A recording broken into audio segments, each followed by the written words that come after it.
Hello, fellow travelers. My name is Ceredog, and today I'm joined by Nick Stimpak for a very special episode of the Respawn Station podcast.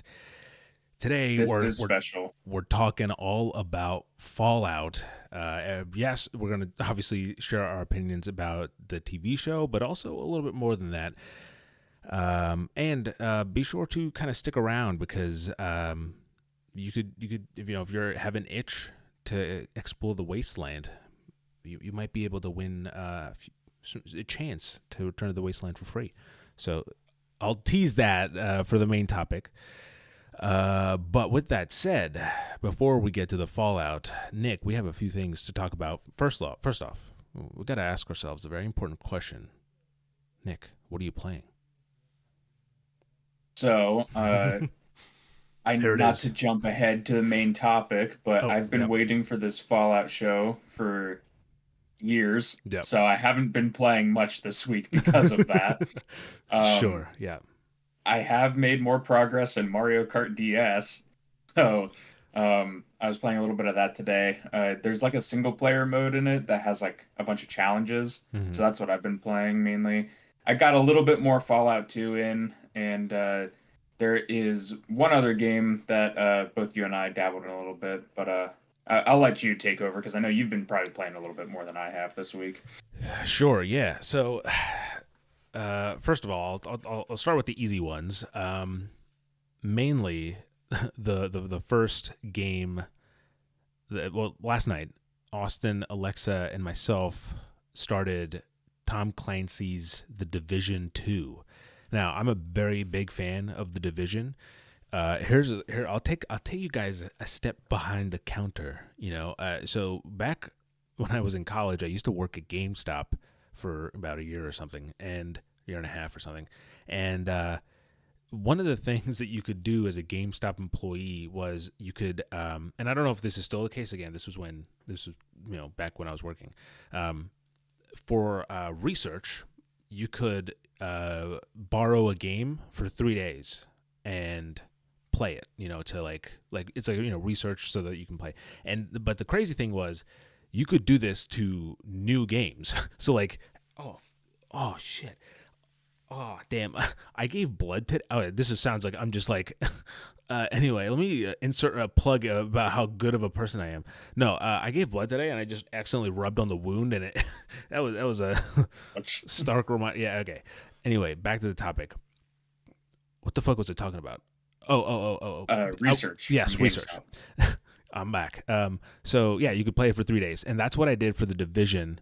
And this is a long time ago, but the manager at the time and I were really good friends. So we both he bought the Division, I borrowed it because I was still in college, I couldn't afford anything new. And we played it for 3 days, and I brought it back, and he's like, "Oh man, I lost a logbook or whatever. You gotta keep borrowing it." So we ended up both playing it for like a week or so. But then I actually ended up getting myself, and it's a game I absolutely just kind of really fell in love with. The way it kind of builds out New York, the original Division, is something that like I it's just really well done. And I have never really played the Division 2. I've owned it for a long time, but we were looking for kind of a random chill game to go into, or not chill. I don't mean it's pretty dark, I guess, but like chill as in just kind of a game that's like not maybe like doesn't require 100% of your attention, but kind of a looter shooter type of thing. And so this was the obvious pick for me. The crazy thing is. This is from Massive Entertainment, who've just recently put out Avatar: Frontiers of Pandora, I think is the name, and Yeah. then later this year they have Star Wars Outlaws coming out, right? I'm pretty sure that's massive as well, and so hmm it's crazy that they're still supporting this game. I mean, they just recently, and I think in February, they released a kind of a big kind of patch that corrected a bunch of things and made some changes that essentially paves the way for kind of even more content coming up, which is kind of crazy considering how many years this game is into its life cycle. But that aside, I've played only like an hour and a half of it, and it is really crazy again. Going like play, it's a similar effect of the first division where like I'll be like, oh, I've been to that place in New York. Here it's I've been to DC a few times, and so it's kind of like weird, kind of going down those kind of areas and being like, oh shit, I walked there, and now it's like totally. So that was cool. That's all I have. That was Mhm. longer than I guess meant to say about the Division Two. Um, but let's bounce back. Let's give my esophagus a break. So Nick, what's this next game that, that you've been playing? Which, by the way, it is it comes out today. We're gonna dig in. I'll cut in real fast actually to dig into the inbox. So after nearly 8 years in development, post-apocalyptic, I guess point and click adventure game. What is it, Nick? Rauniot. Is out now on PC. It's you can get it via Steam, GOG. Is it GOG or GOG? It's GOG, I right? think either. I Okay. mean, I usually say GOG, but I think either is And fine. and Green Man Gaming. Now they did send us a early preview or early review code for the game just to check out, and we've both kind of dipped our toes into it. So Nick, what did you think of the game? And hit me with the name one more time, just confidently. You know what I mean? Rauniot. There it is. All right. No. So what do you think? So, I'll preface a couple things up at the front here. I have played about an hour and a half of Rauniot, Yep.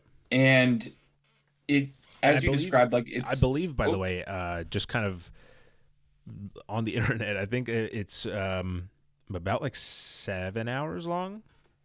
But okay. yeah, Yeah, I don't know if you I don't know if all 1.5 hour you played is just progress because I, right. but yeah. Yeah, so it's a post-apocalyptic point and click adventure game, like you said. And as another like, preface thing, point and click adventure is not my favorite genre. I've dabbled in it and like I've dipped my toes into a couple different Of games course, in the of course. genre, and it's just not really something that I can ever get attached to.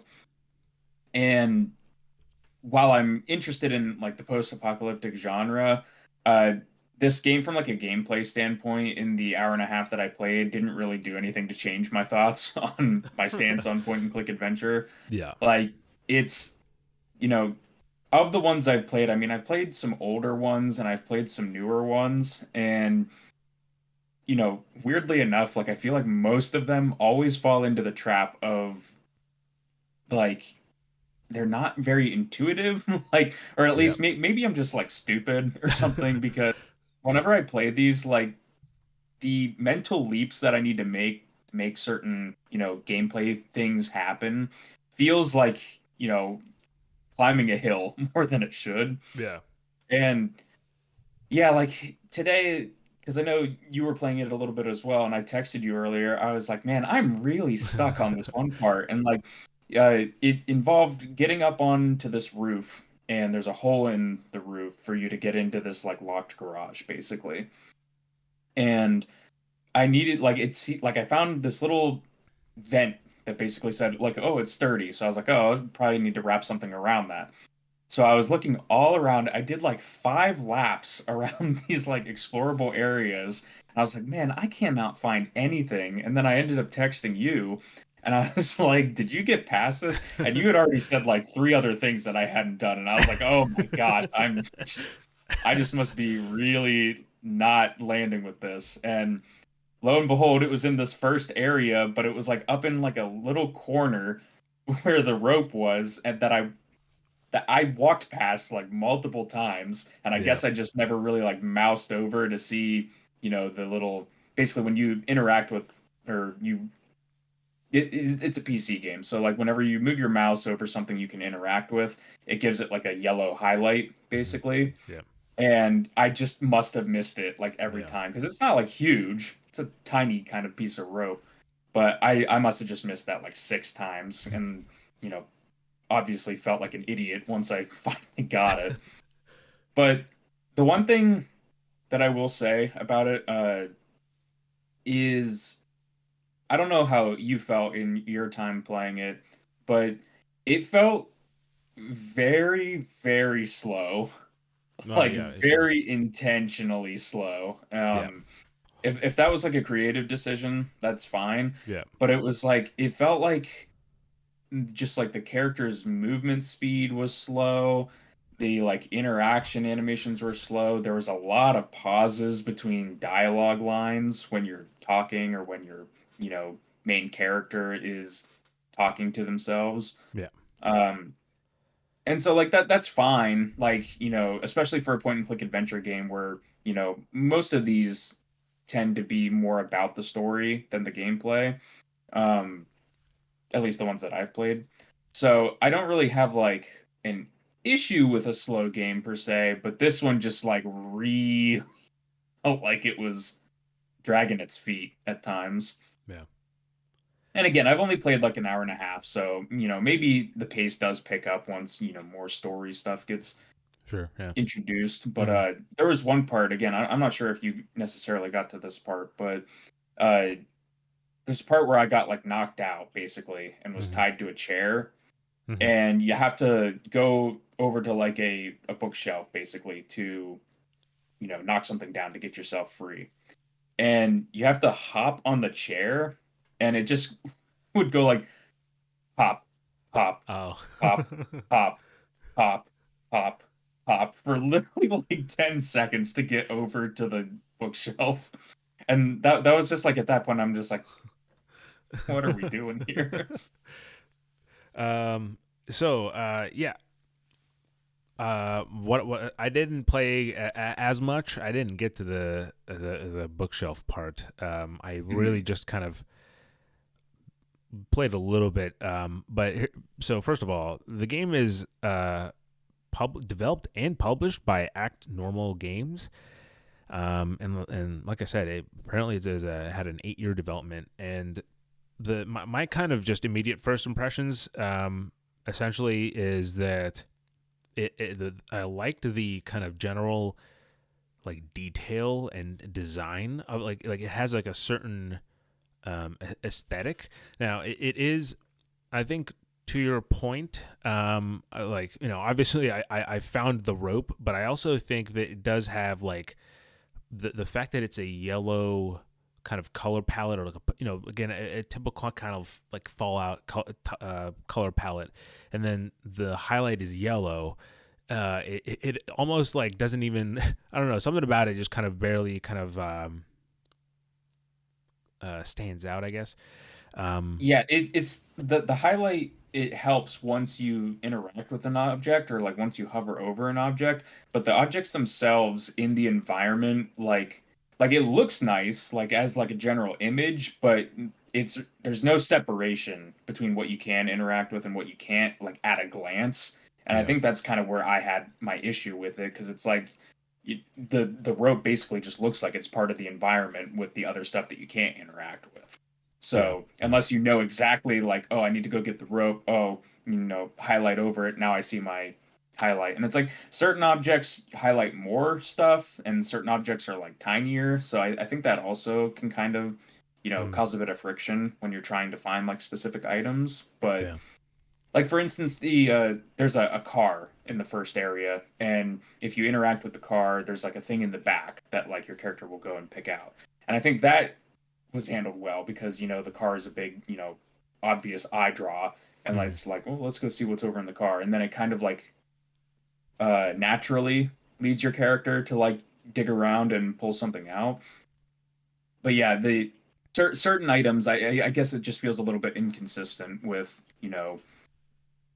how it's placed in the world, but like that just seems like it's a little bit too basic to say. Like I just think if certain items, stood out a bit more, a lot of sure, these issues that I had probably wouldn't be yeah, a issue for yeah, me. yeah. And so for me though, so you kind of mentioned it, but the general kind of control of the game is with the mouse, and when you click on the screen, you get the option to either like open your inventory, excuse me, open your inventory, or like open your kind of like diary, and then also open the options menu from where like from there you can save and load files and stuff like that. Now, the inventory is pretty simple. You can, for the rope, you have to get the rope and then highlight it to on the pipe to interact with it, and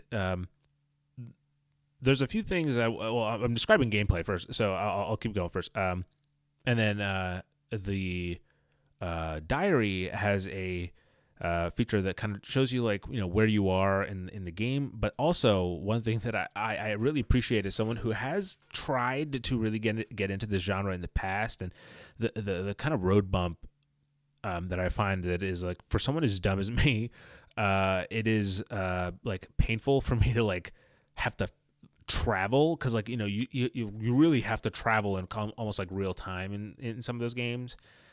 And so I'm like kind of trudging back and forth. But in this game, it does have the feature of instant fast travel through the diary. So like, you'll be at like one end of the kind of the map, and the character moves relatively slowly. So like, you can be at the one end, and you need to go back to your car, and you can kind of just instantly go back there, which is a nice kind of way to kind of zip things up a little bit, which is a very interesting decision because I think, as Nick was saying, it I think is intentionally so. It does feel kind of like art house in a way, but the thing that I found very interesting is that the pacing is so off because a lot of the dialogue or like inner monologues and that stuff, it completely takes player agency out, and it just cuts to like this front view, and it's like like like the screen's cut off into like like narrow bars,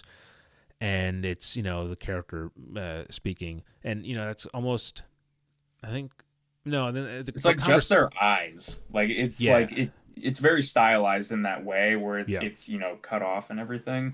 But But yeah, it's like it's super slow, like it really, like, even between the pauses, like again, it feels very intentional. It feels very, very art house. I don't mean that in like a derogatory term, but that's the kind of the general gist of the experience that I got. But I will say one of the things, so this game is not translated into English. I don't know if there's any plans to do that, but that, like, right now it's in its original Finnish kind of language. I think that's also what the title is. audio translation, you mean?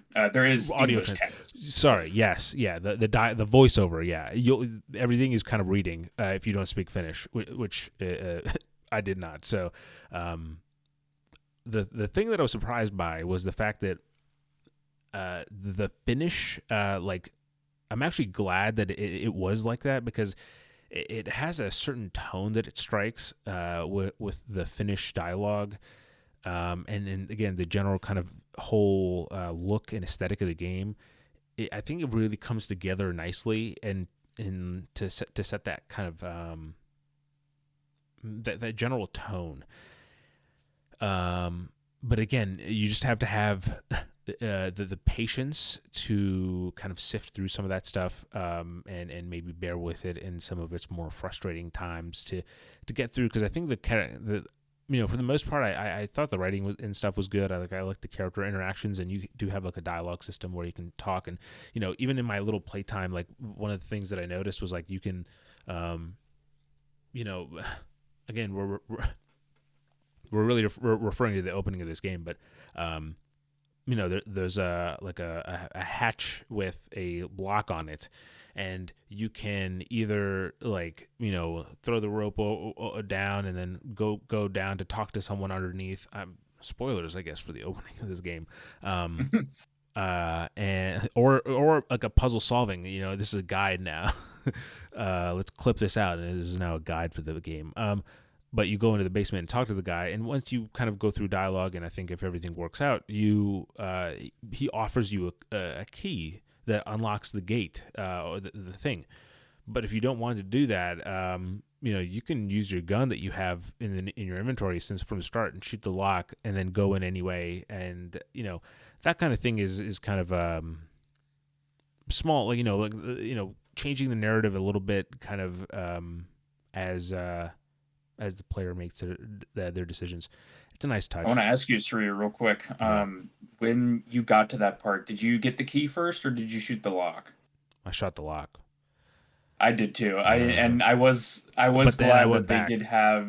Yeah, I was glad that they had dialogue to support that too, where the guy was like, "Oh, don't tell me you shot the lock off." It's like, Yeah. that at least shows that there is some, attention to detail with the, different ways that you can interact with the environment and, kind of sequence break, kind of not sequence break. Yeah. I also wanted to add to your point about, kind of the art house vibe with, one of the things that I liked in my playtime was the cutscenes. They seemed like very interesting looking. Yeah. I don't even really know how to describe it outside of like an art house kind of thing. Like they're very surrealist and, very dreamlike, but the way that they looked and like what they were depicting, it was intriguing. So yeah, there's definitely a visual style that I think is pretty cool here. It's it fits at home in other post-apocalyptic kind of games. Right. It's not quite as unique as something like a Fallout, but it fits in pretty well with like a Mad Max or like these other overgrown kind of right minimal human existence post-apocalypse sort of looks. Yeah.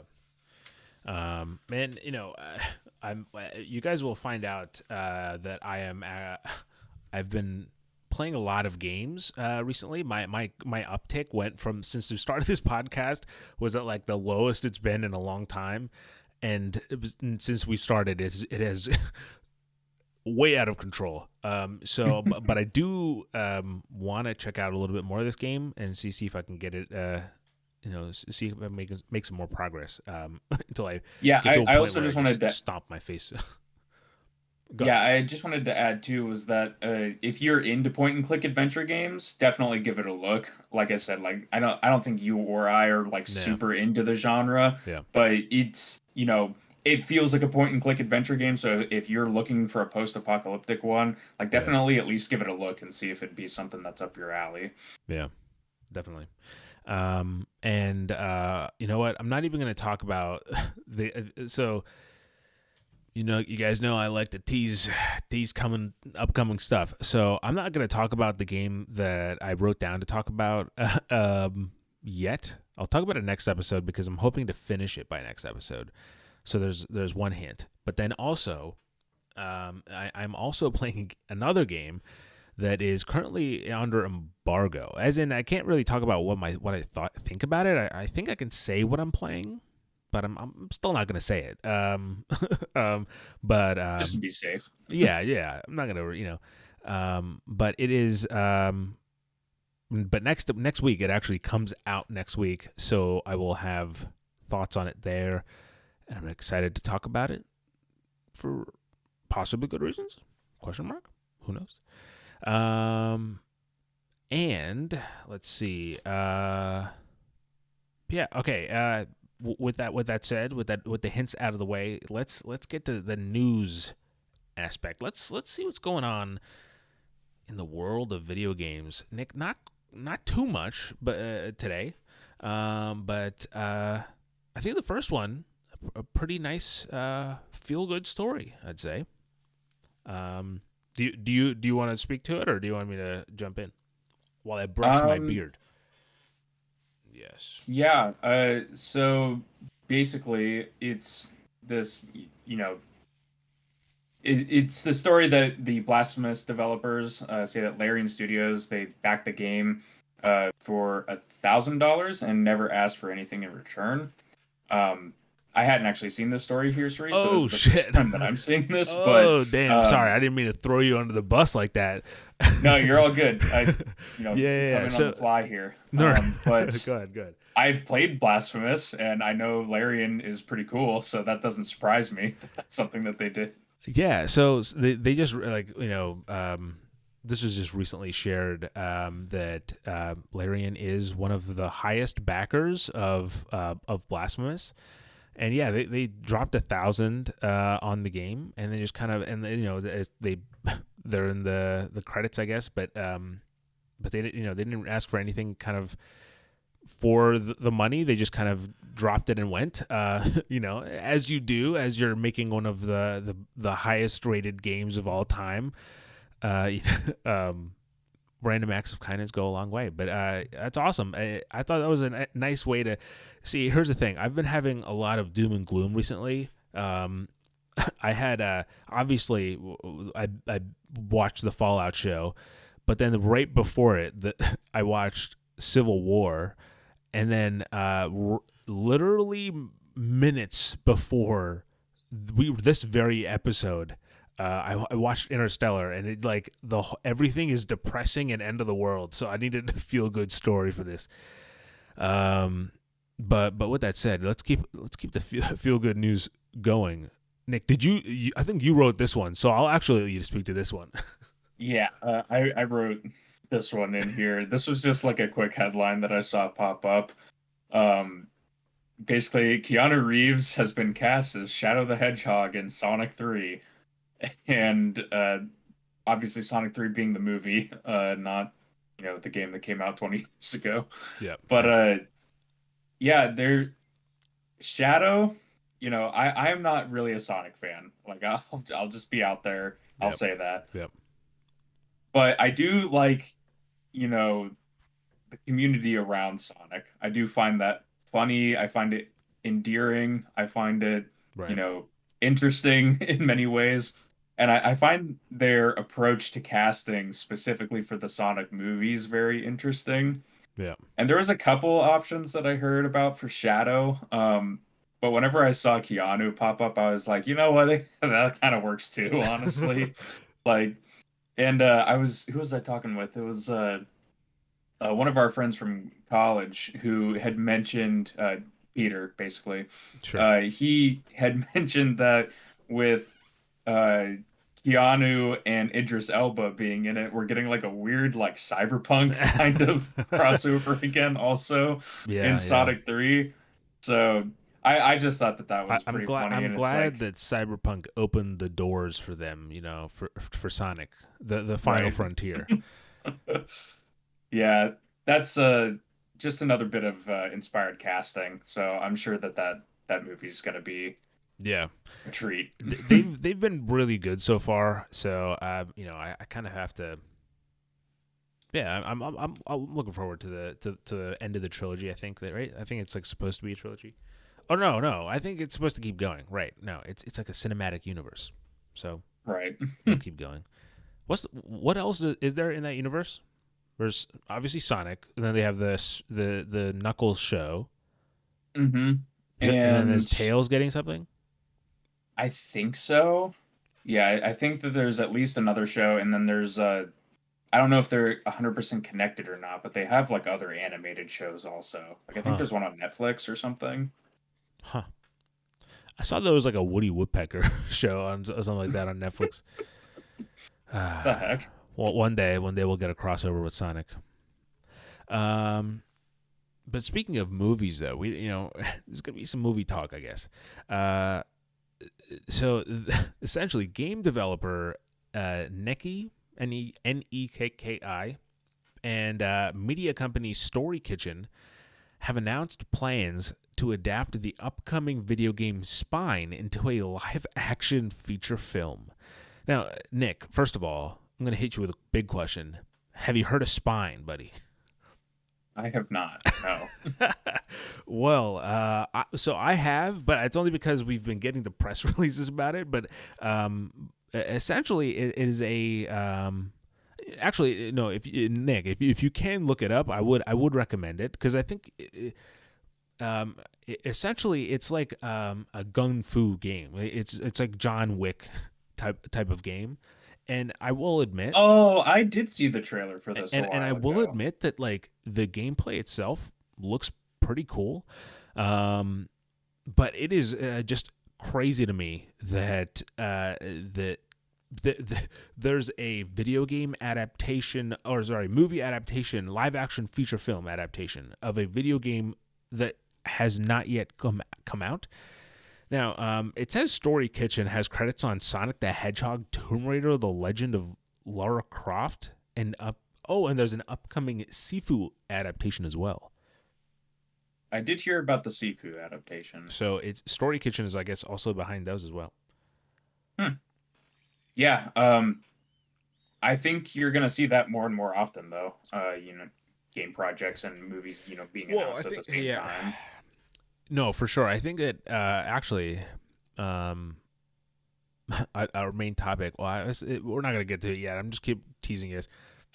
Fallout is a big example for why maybe scooping up some video game adaptations early is like a kind of a good thing, and probably we're going to see more of that in the coming years, because you never know when you're going to get like a Harry Potter, just out of the blue, like something that's like that kind of monumental that just kind of like someone that no one really knows makes, and then but with that said, the last story that we have in the newscast before we get to the main topic is the Nintendo Indie World Showcase, which happened earlier this very day.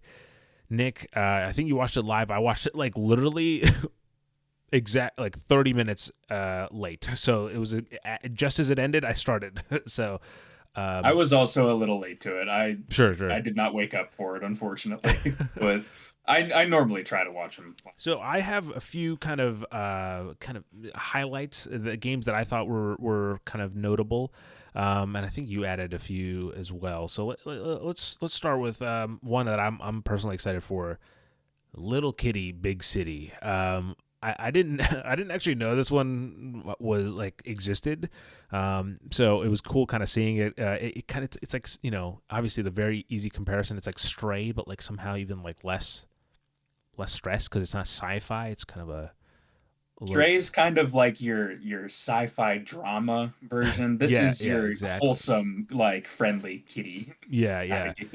And you can just emote in the middle of the street whenever you want. I mean, it's baked in with the features that we were asking for. So that was cool. I'd seen trailers for that one before, and it was definitely kind of on my radar. So good to see. I believe it got a release date, right?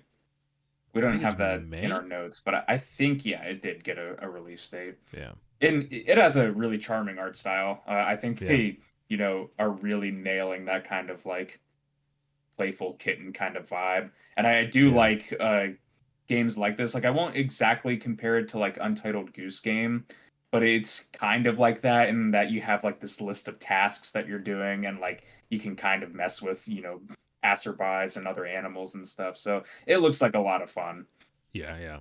No, I agree. And what do you got? What's one you're looking forward to? I'll go with the one that's pretty imminent, which is Another Crab's Treasure. This is one that I've had my eyes on for a while. You played this one, right? The demo or something? Or no? I didn't. Okay, I think they had a demo available, but I think I missed the window that it was in. I absolutely would have played it if, I was, conscious enough of that. But basically this one, if anybody's seen it before, this one's basically Crab Dark Souls. It's a Souls-like. You play as a crab at the bottom of the ocean, and you pick up different pieces of trash to be kind of your shell, and these different pieces of trash will give you different abilities in the game. So some might just give you better armor, some might give you a special attack, or a special ability that you wouldn't otherwise have without it. Yeah. And this game also, kind of like Little Kitty Big City, it has a really great art style. This weirdly enough, I'm a big SpongeBob fan, classic SpongeBob fan, and I keep looking at this game and I'm like, this is probably the closest I'm gonna get to a SpongeBob Souls-like. So I just can't really see that happening in the future. So that's the main reason that I'm excited. Sorry, for this Nick. one. There's a not a breaking story, but a story that I just Just realized. So earlier today, yes, um, the Story Kitchen also announced that they are making a. Let's see, did they say live action? Is it? No, it just says feature length movie adaptation of a game called Dredge. Uh, Yes, yes. So that'll make a good adaptation. that'd be a really interesting adaptation. Yeah, but I just wanted to throw that in there, while it was topical. Yeah, absolutely. Yeah, All right, I go can't ahead. really speak to Spine necessarily currently, Sure, but sure. at least Yeah, I've played Dredge, I don't think so anyone really can because considering it's not out. right. But yeah, just another Crab's Treasure. It looks like it's gonna be goofy. Souls likes are usually pretty fun. Yeah, Um, yeah, I really like the style, and I do want to shout out from the demo that because I did watch a little bit of gameplay from it. yeah. They have an accessibility option in the game that just gives the crab a gun and lets you like shoot bosses and like instantly kill them. It's So like a they're arachnophobia definitely mode and grounded, but yeah, kind of. So yeah, that's it seems like it's going to be a fun one, and that one is coming out within the next like 2 weeks, I think, and it's nice. also launching day one on Game Pass. So if you Oh have shit! Game Pass, There you go. definitely give that one a check a look, as they would say at the Devolver press conferences. Check a look. Um, the next two, I'm gonna go through three in a row. So first two, I don't have much to say about. Refine Self looked cool. Sticky Business, kind of a cute sticker game. Kind of, but with more to it than just that. I thought it was nice. It looked fun. Kind of a good podcast game, if you will. But the one I really liked, the one that really stuck out to me, that I didn't know about, was called Europa. I thought the look of that game was just like bang, dude. Like it really looks nice. And it has like that Studio Ghibli or Ghibli. I don't know how you say it. Aesthetic or vibe. That very airy, breezy, and it's like it had a certain tone where like I think like it almost had like that. I don't know, it was like a piano twinkle or whatever that kind of like really kicks it off. That I thought it was nice, but yeah, that one really caught my eye. Kind of like at least from the trailer I gathered, it was kind of like an exploration-y, platformer-y kind of Yeah, game. yeah, So chill yeah, game. yeah, that one definitely looked pretty cool too. I feel like I had seen a trailer for that one before. Also, there was a couple in here that were some repeat visitors, basically. The I haven't really been Sticky following the Business I indie thought news. was. Oh, what was that? I haven't really been following like the Nintendo news. To be honest, there's a there's a Switch behind me, but I haven't turned that thing on in in a good long while. So Honestly, same. I have a couple games that I have to play on my Switch, but yeah, I haven't booted mine up in a hot minute either.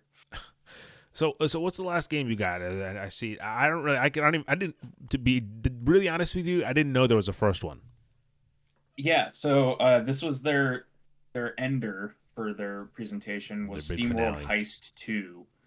The SteamWorld series is a series that's a from a an indie developer. Obviously, that's kind of Yeah. goes without saying in an indie showcase. But Yeah. Yeah.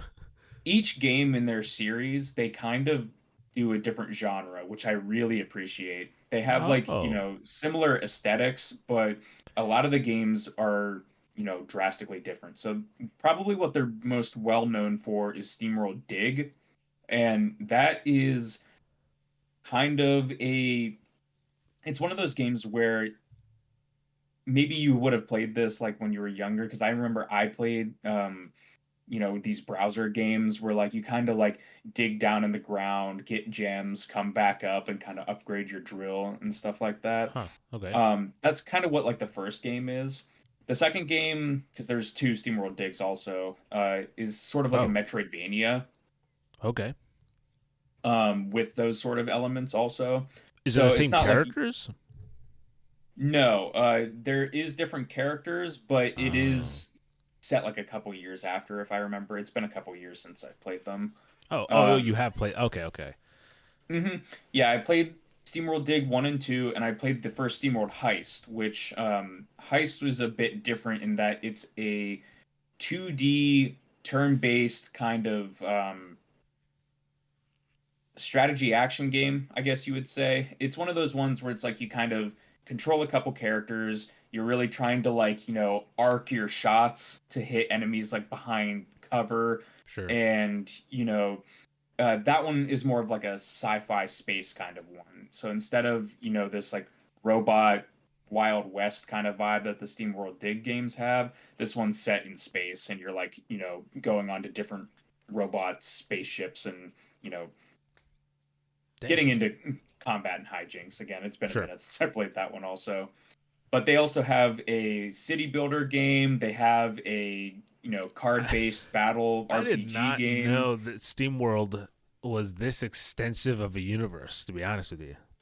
Yeah, they have a bunch, and there is another one also that is like a 3D action game that I think they're working on. That one I don't Huh. think's had a trailer in a long time.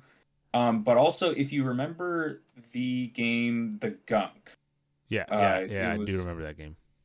I I haven't played it, but I think that one also is like maybe kind of tied in because I think Huh. that's also the same studio that did that one.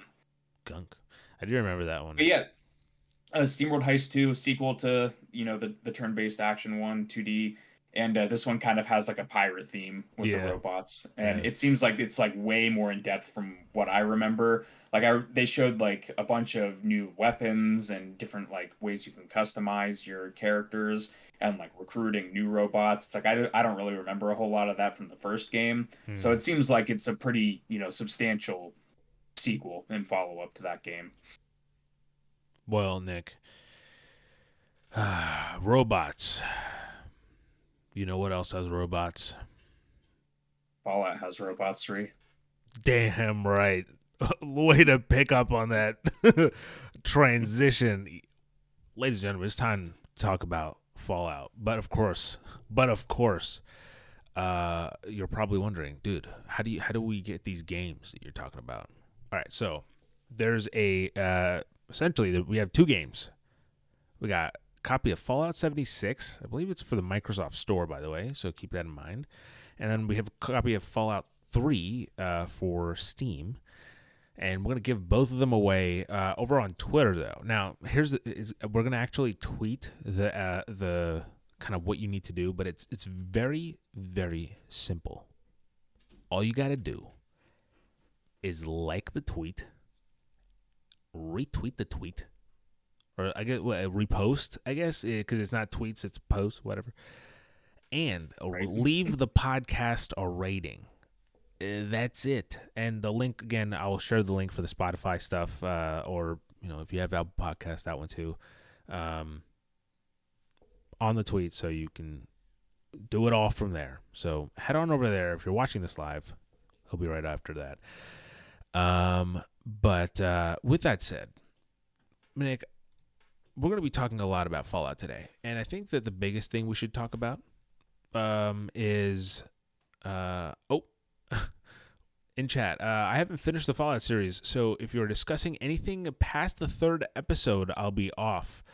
We will talk about spoilers at the end of towards the end of the show. We'll give a very clear and present warning before we get into spoilers. So don't worry if you haven't played if you haven't watched all the show.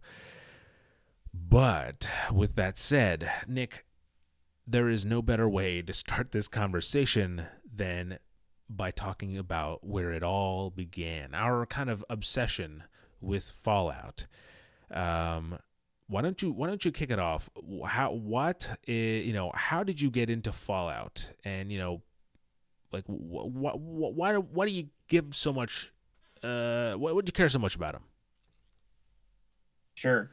So how I originally came across Fallout was, as I was a younger kid, I would watch a lot of playthroughs on YouTube because I, you know, as a kid, don't have a whole lot of income, can't buy a whole lot of games, so watching Dude, people play games on dude, YouTube is a good way to living experience them. vicariously through gaming vicariously is like a totally a thing. I mean, it's Hmm. essentially what like playthroughs do. Yeah, and this would have been around 2010, I think. Let me see real quick. I want to live fact check myself. Sure. Um, yeah, it would have been around 2010 because I basically there was I don't know if you ever watched the group The Creatures back in the day. No. Um, there was a guy on there named Seamus who me and my one close friend were we would always watch, and he would just upload like 10-minute videos like of playthroughs of 10 games minute that he was dude, doing. yeah, sure, yeah. And That was the ratio back then.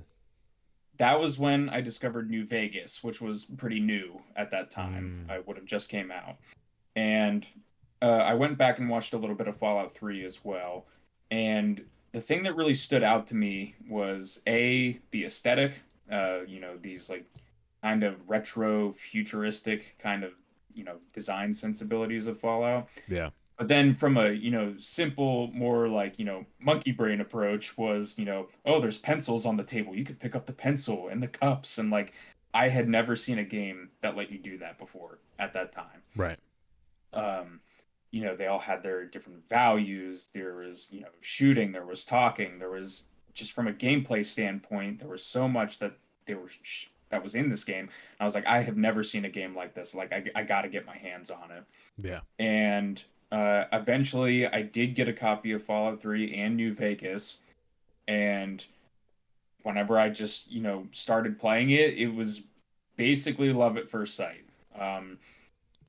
So much of the vibes of Fallout, the gameplay of it, it was just so new to me, and it was something that like really clicked. And specifically to answer your other question about why I care about it so much, is that like my other favorite games of all time, they usually fall into two groups, or like they have two commonalities with them.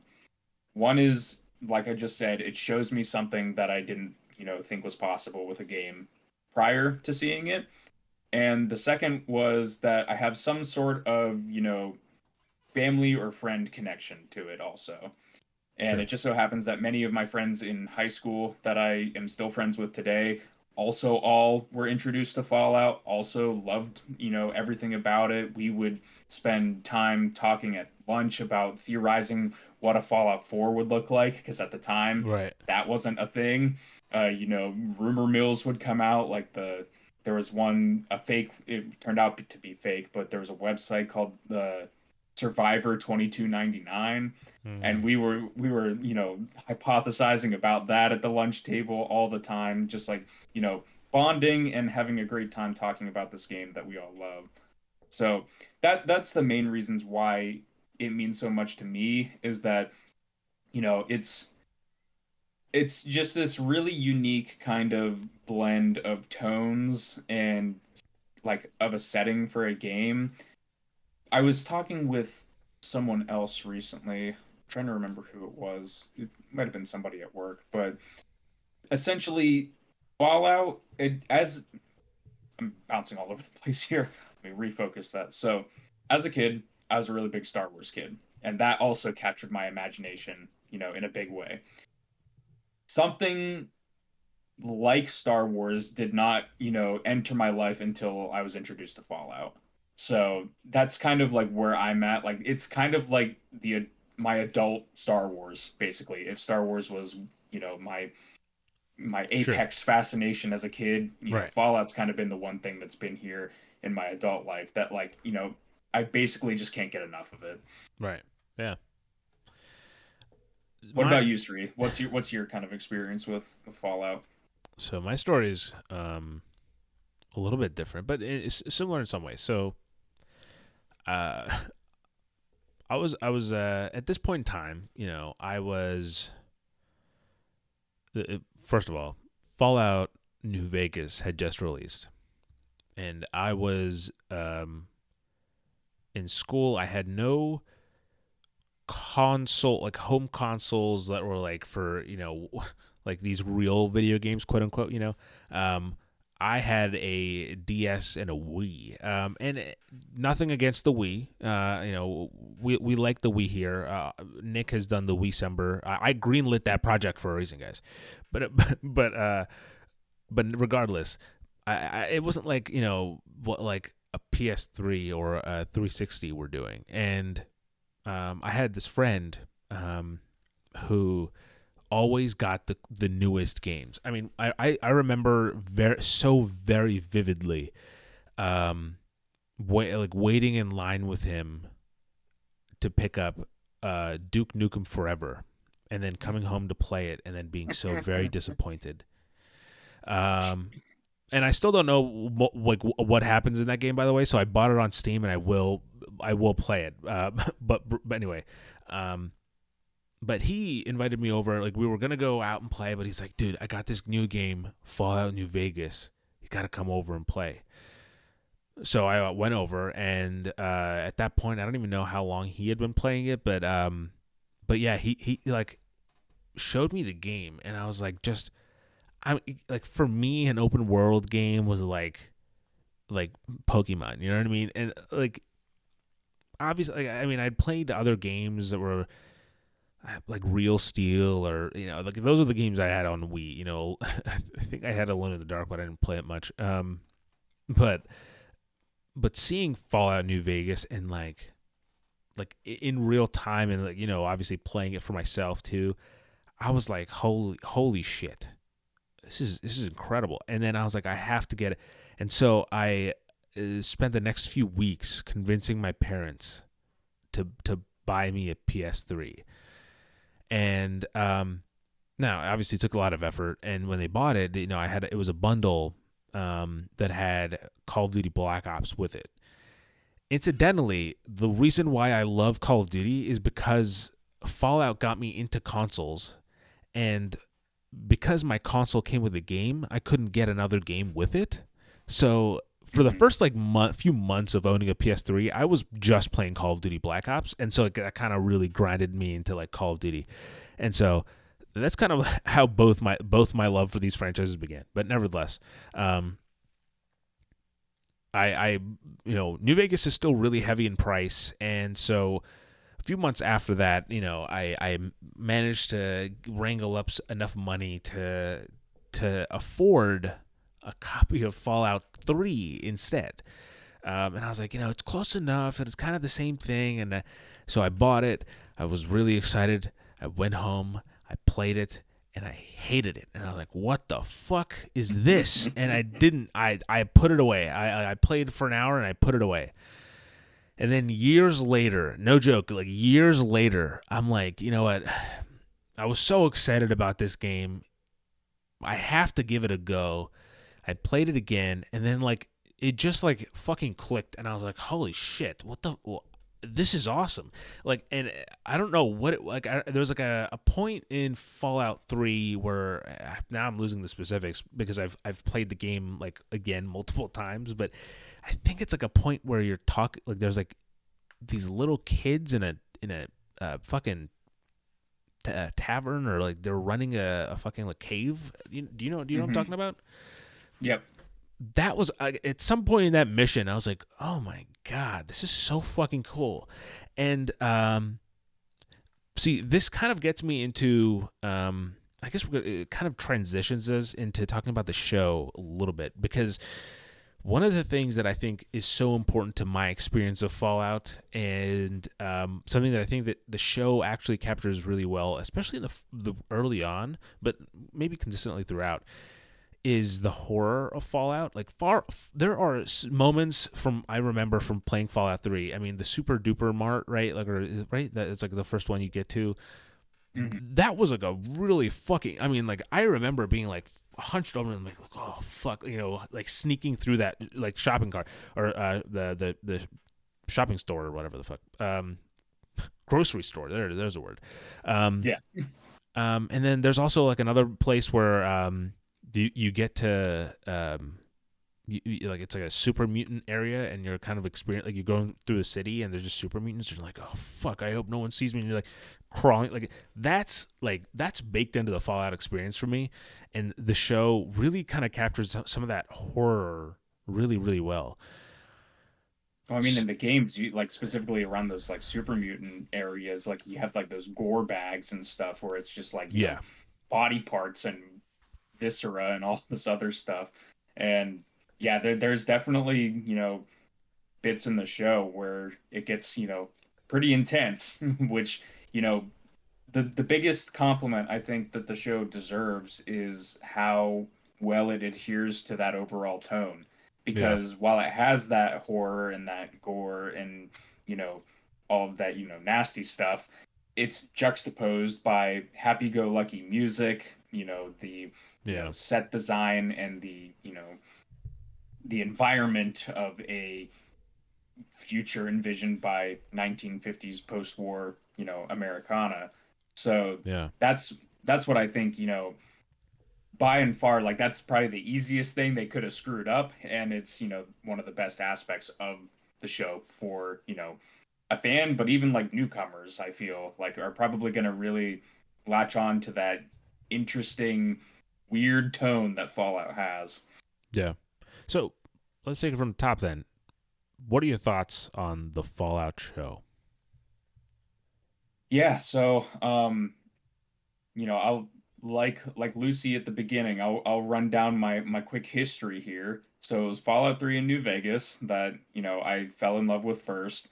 Obviously played Fallout 4 after that. Tried the first two a couple times in the past and could never get into them.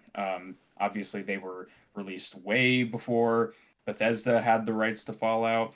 The first game came out the year that I was born, so I hope no Fallout developers have a panic attack at hearing that. But What did you he know, say? yeah, that's I just always thought that they were so archaic, and Yeah. but I can finally say that I've at least finished the first one before the show came out. So we're better late than never on that front. But I've also played 76 and Fallout Shelter. Let's run that back. How many hours in Fallout 76, Nick? Let's. I'd rather not say. It's a lot. It's more than most people should. So No, no, I we'll leave it at that. But I will um, say to give a rough idea of the amount of Fallout that I've played, I have all the achievements in every version of Fallout 3 and New Vegas. So that's 360, PS3, and Steam achievements. damn. Okay. I have all the trophies for Fallout 4, 76, and Shelter on PS4. And then for good measure, I got all the achievements in Starfield and all the achievements in the Outer Worlds on PS4. Nice, So nice. I really love these games and I play them a lot. Um, so I don't have that. I am not nearly as well versed in this universe as Nick. I just really my affinity is Fallout 3, um, and I played some Fallout 4. I played a few hours of Fallout 4, but then I was at this point I was in college and I just didn't get to finishing it. And then Fallout. There was a moment in time where I had more hours into Fallout Shelter than I had on Skyrim. And I have since changed that by a few Skyrim saves, but yeah, I played a crazy amount of Fallout Shelter, and then I couldn't get into like Elder Scrolls games for like Blades. I tried and I couldn't get into, which is weird, um, but I've like always been more of a sci-fi guy than fantasy. So yeah, Fallout's always been the one I've gone to over Elder Scrolls. I mean, yeah, no. Again, I love Skyrim. Don't get me wrong, but yeah, I think I've always said like, I prefer my my Bethesda sandboxes with guns instead of swords or something like some stupid shit. I've quoted somewhere saying that, and yeah, so I mean, yeah, this is like kind of just a series that I just like I think as Nick was saying, the general gist of the post-war Americana, like the American dream type of thing.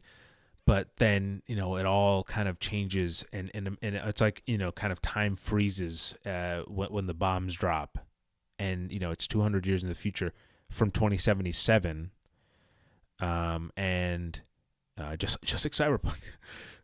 Yep. We all know Johnny Silverhand dropped the nukes, and so even though that happened, like we're in this like really far future, but then it's all retro, and there's a kind of the surreal kind of vibe to it. But again, a lot of the stories I have about Fallout are really around Fallout 3, and I will again. I said Duke Nukem Forever was one of my backlog games. Fallout New Vegas again. I bought it on Steam, and I will fucking play this game all the way through. I have a very bad rate of finishing some of these games, but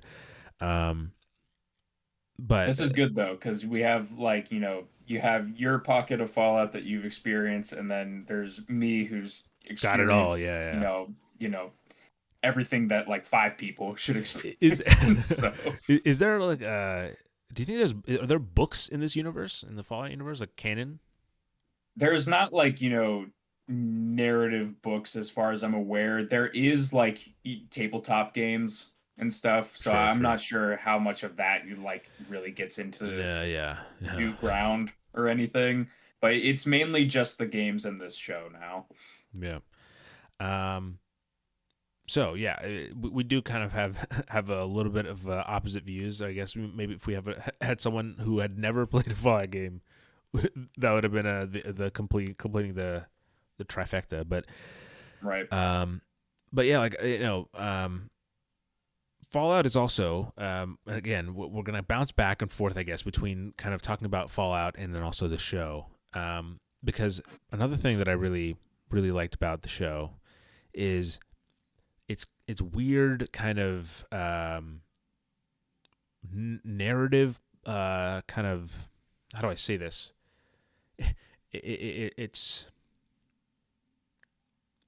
narrative. It's weird narrative threads that are like very dark and almost like ignorable. Like it's in like stuff that you're like again, I'm not gonna say what happens, but like there's in the second half of the show. Again, not saying what happens. You go to a certain place, and it's like, oh, this place is not what I thought. As you find out what's going on here, and it's like almost like an ignorable side plot. I don't mean this in the way I'm saying it, I guess, but because like it's kind of just like a means to an end. That's not like where they're going. They have to get past it. Mm-hmm. And it's similar to that in the games as well, where you could go past a certain, you could miss a certain side quest that adds like a really dark, fucked up twist to everything, that you wouldn't have otherwise experienced. There's I mean, I don't know if this is optional or not, but I'm just gonna say like the very obvious one that comes to mind for Fallout 3 is the one with the pods where they're all kind of in that. I don't want to ruin it for anyone who hasn't, because I know they'll. Again, one of you lucky viewers could win a copy of Fallout 3 and experience it for yourself. But but yeah, like I think Nick, you know what I'm talking about, though, right?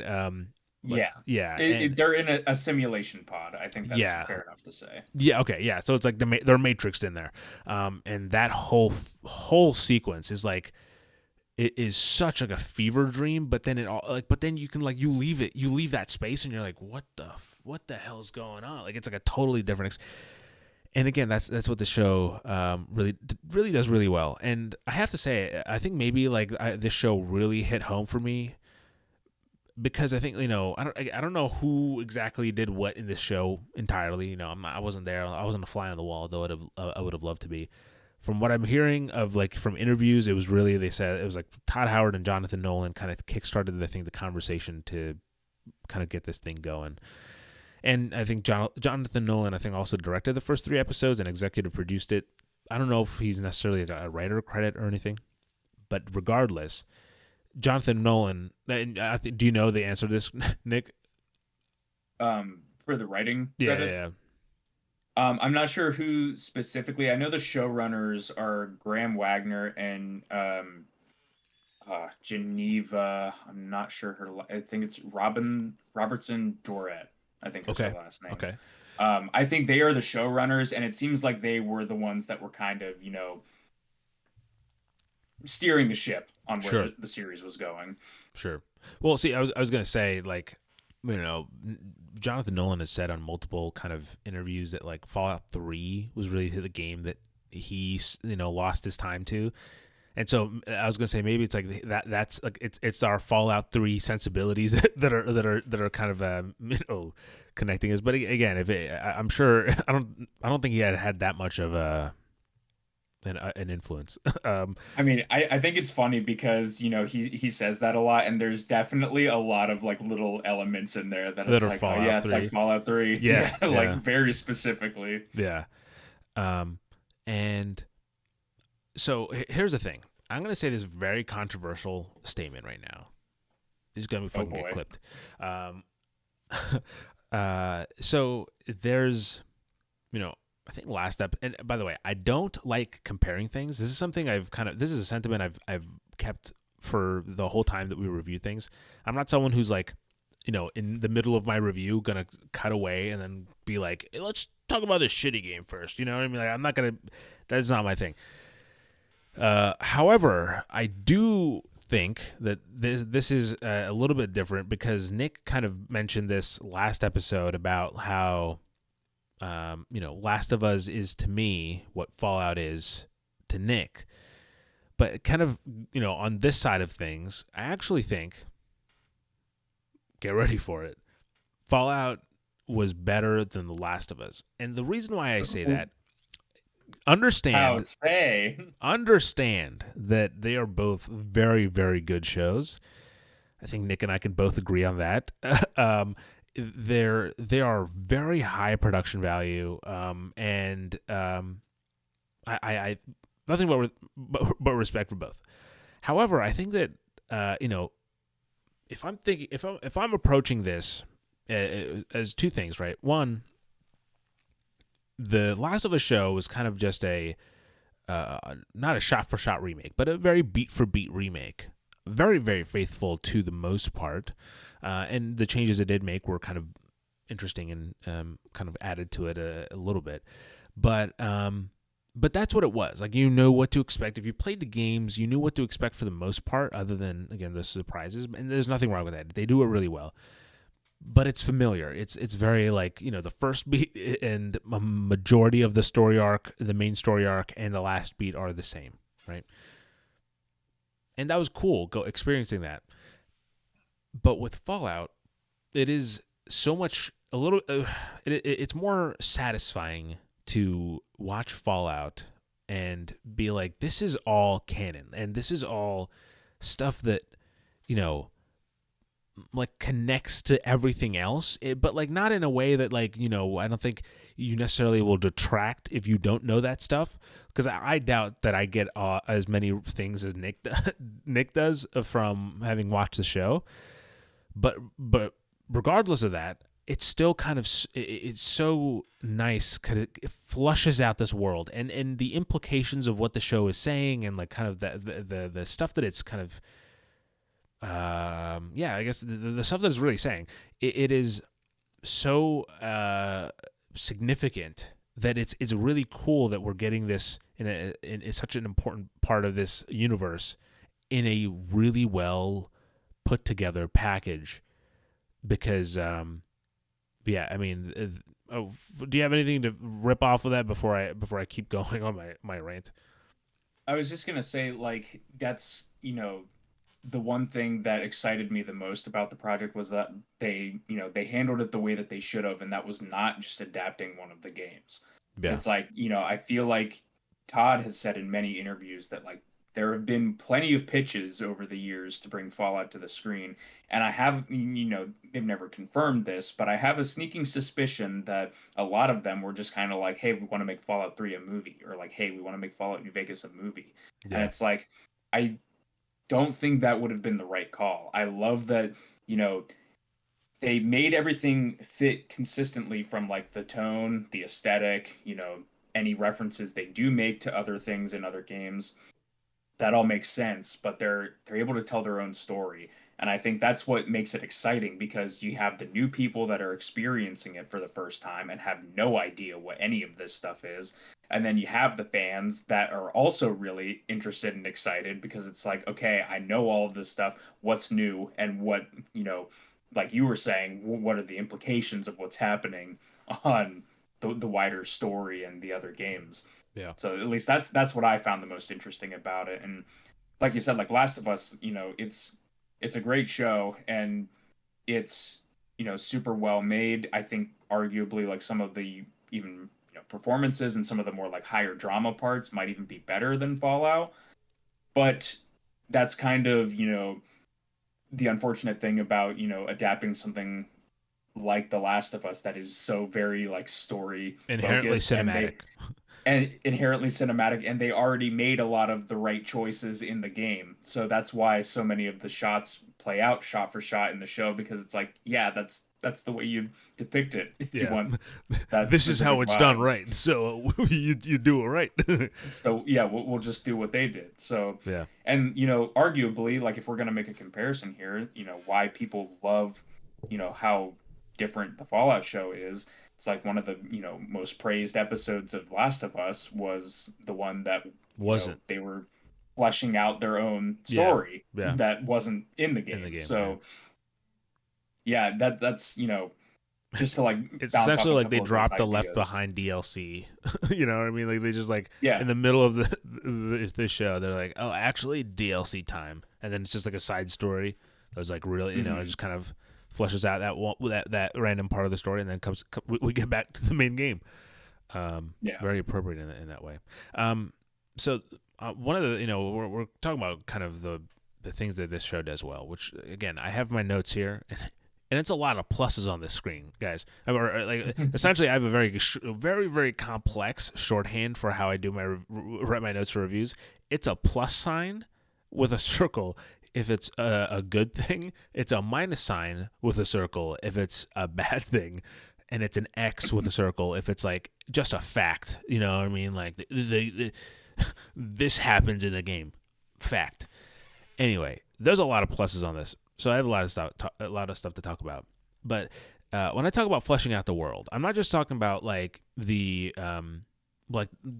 big overarching story. I'm also talking about just the small stuff. I'm not sure, Nick. You are a better person. You can answer my questions, because I thought some of the things that this game had a cool idea for was like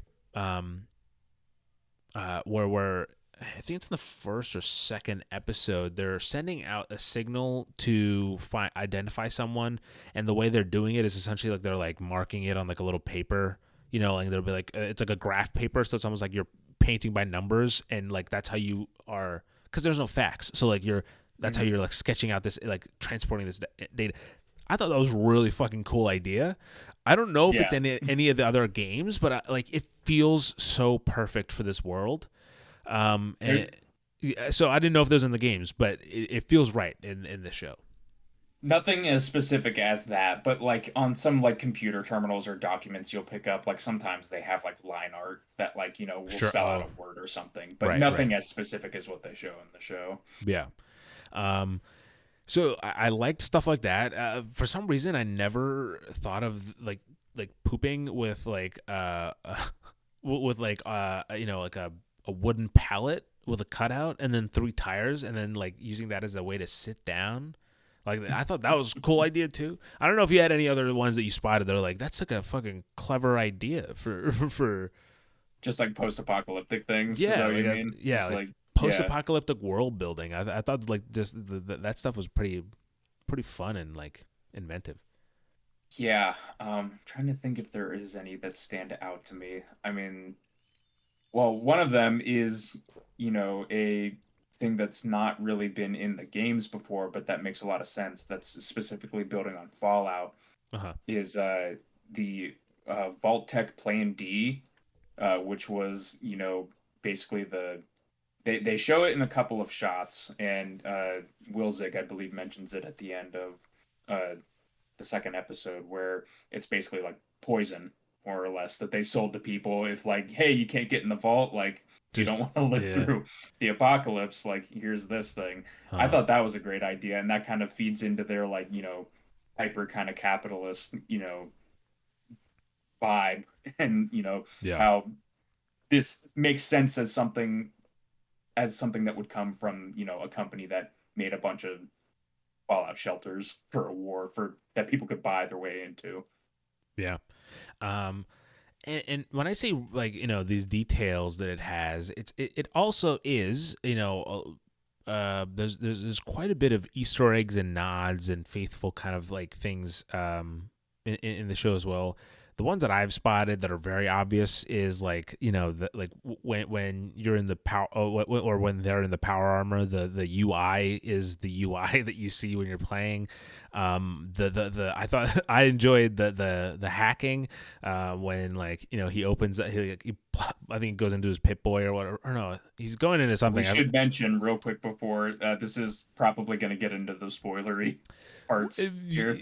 Gently, we're easing into the spoilers. Yeah, before I say anything big spoiler, I will drop a big one. But yeah, someone's like doing on a computer and they're like hacking something, and like it's exactly like it is in the game, and I thought that was nice. Were there any kind of Easter eggs that you picked up on that that, I mean that you would have picked up on that I would have might not have missed? Or Yeah, might have missed. there's tons of Give small me ones. some of the ones that made you chuckle the most, or like made you Leonardo DiCaprio meme the most. So Chuckle and Leo meme, in one kind of a brief thing that they don't really touch on a whole lot in the show. There's a part in Vault 33 where one of the characters comes over and says that the water chip has malfunctioned. Yeah. That is basically the plot of the first half of the first game, is that Oh, your really? vault's water chip is broken and you have to go get a replacement. So that was So kind so of is like, is the plot of that game to leave the vault, or are you in the vault for the first half of the game? it's they don't have a replacement chip. So Oh, I the see. I first see. half of the game is like they're like there's another vault nearby. You can go see there first. Sure. Okay. Interesting. Spoilers for a 27-year-old game. It's not there. Oh, How you have fucking to dare you? you have to go around and find a new water chip basically. But then once you have that done, there's other areas that the narrative takes you in the original game. But that was the one. That was one where I was like just pointing at the TV like, ha, I see what you did. What you're doing there. Yeah. A really subtle one that I didn't even initially pick up on, um, at least the full extent of it, does come from the first episode, and it's during that opening montage where Lucy is describing like things about herself for her marriage application, Mm-hmm. and the surface level thing that you and I probably picked up on was she says repair skills, speech skills, Yeah. Yeah. science. These are things that The, we pick up on as like there are skills in the games. yeah. Yeah. She's kind of like reading off her character sheet. The thing that I didn't really recognize in the moment, that I did hear online after the fact, that made me go, oh wow, is that in Fallout 3 New Vegas, specifically, you pick 3 tag skills at the start of the game, and those give you bonuses to those skills for like all of the other ones. And she basically, those are her 3 tag skills, Oh shit. repair, speech, and science. And she talks about how she dabbles in riflery and like Yeah. fencing and Yeah. all this other stuff, but she's not as good at those. And it's like that's very specifically highlighted, like, yeah, those were her 3 tag skills, and she's not as good as at the other ones because she didn't Damn. pick her tag skills. That is And yeah. so That's funny. that's like a hardcore, like true nerd kind of thing, where Yeah. it's just Yeah. like, yeah, that's like a really, that's an attention to detail to game mechanics in the Yeah. narrative. Like, is that was one that really put a smile on my face. That's funny. And yeah, I didn't really pick up on it, but like it makes so much sense, kind of hearing it. Let's see. Another detail that I liked. just generally consistently, and I believe it or not, it took me into the third episode where I was like, oh shit, I think they're doing this. Is every episode has a different title card. And I thought that was I love those. I thought it was a really nice touch because it has like something to do with kind of what just happened or what is going on. Yeah, it's just like, uh, honestly, like the last two were the weirdest ones because they're like so totally like different. Because I like the first six are like almost like the same, just like subtly different, and then the last two kind of really changes. But no, I thought that was a really kind of clever idea, and I just like that little. It's a small touch, but it goes a long way in kind of fleshing everything out. And bouncing off of that, also the end credit sequences are all Oh unique, yeah, which I all also different. really like Yeah, about those. yeah, yeah. They also have something kind of to do with either the area or like what just happened, or just kind of, and then it generally aesthetics of the post apocalypse of the game. Um, and let's see here. Oh, I'm going through any of the spoiler free things before I jump into the other stuff.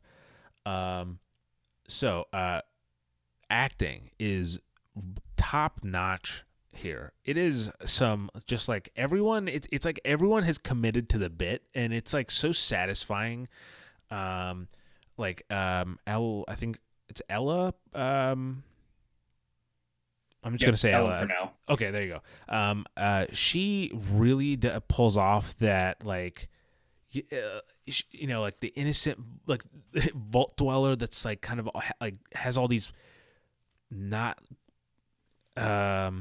false hopes of what the world is and will be, and like seeing it shatter. And by the way, should I say this? I feel like people are gonna think I'm like. I'll say it. This is a safe space. But I thought it kind of compares to Ellie, and there's a point in the show where, similar to Ellie, there's like something that happens that makes her snap, and then it's like the wasteland got to her. Like the post apocalypse got to her. So I really like that, like her and her kind of arc in that way. And then I thought Walton Goggins fucking disappeared into this fucking role. I mean, holy shit! Watching him do his thing, I mean, I had a smile sometimes. And this goes to credit to kind of, I think, the thing that the show really like centered on was highlighting the ghoul, like as like I thought he almost like, I mean, he pretty much, just like the Mandalorian, has his own like kind of theme song, like calling card almost. So like when it comes on, you're like, oh shit, it's about to fucking go down. I love that theme. Yeah, It's like it's very like old Fallout, but new. yeah, It's no, again, it really gave me Mandalorian vibes of like, it feels like kind of that, like that calling card for his character.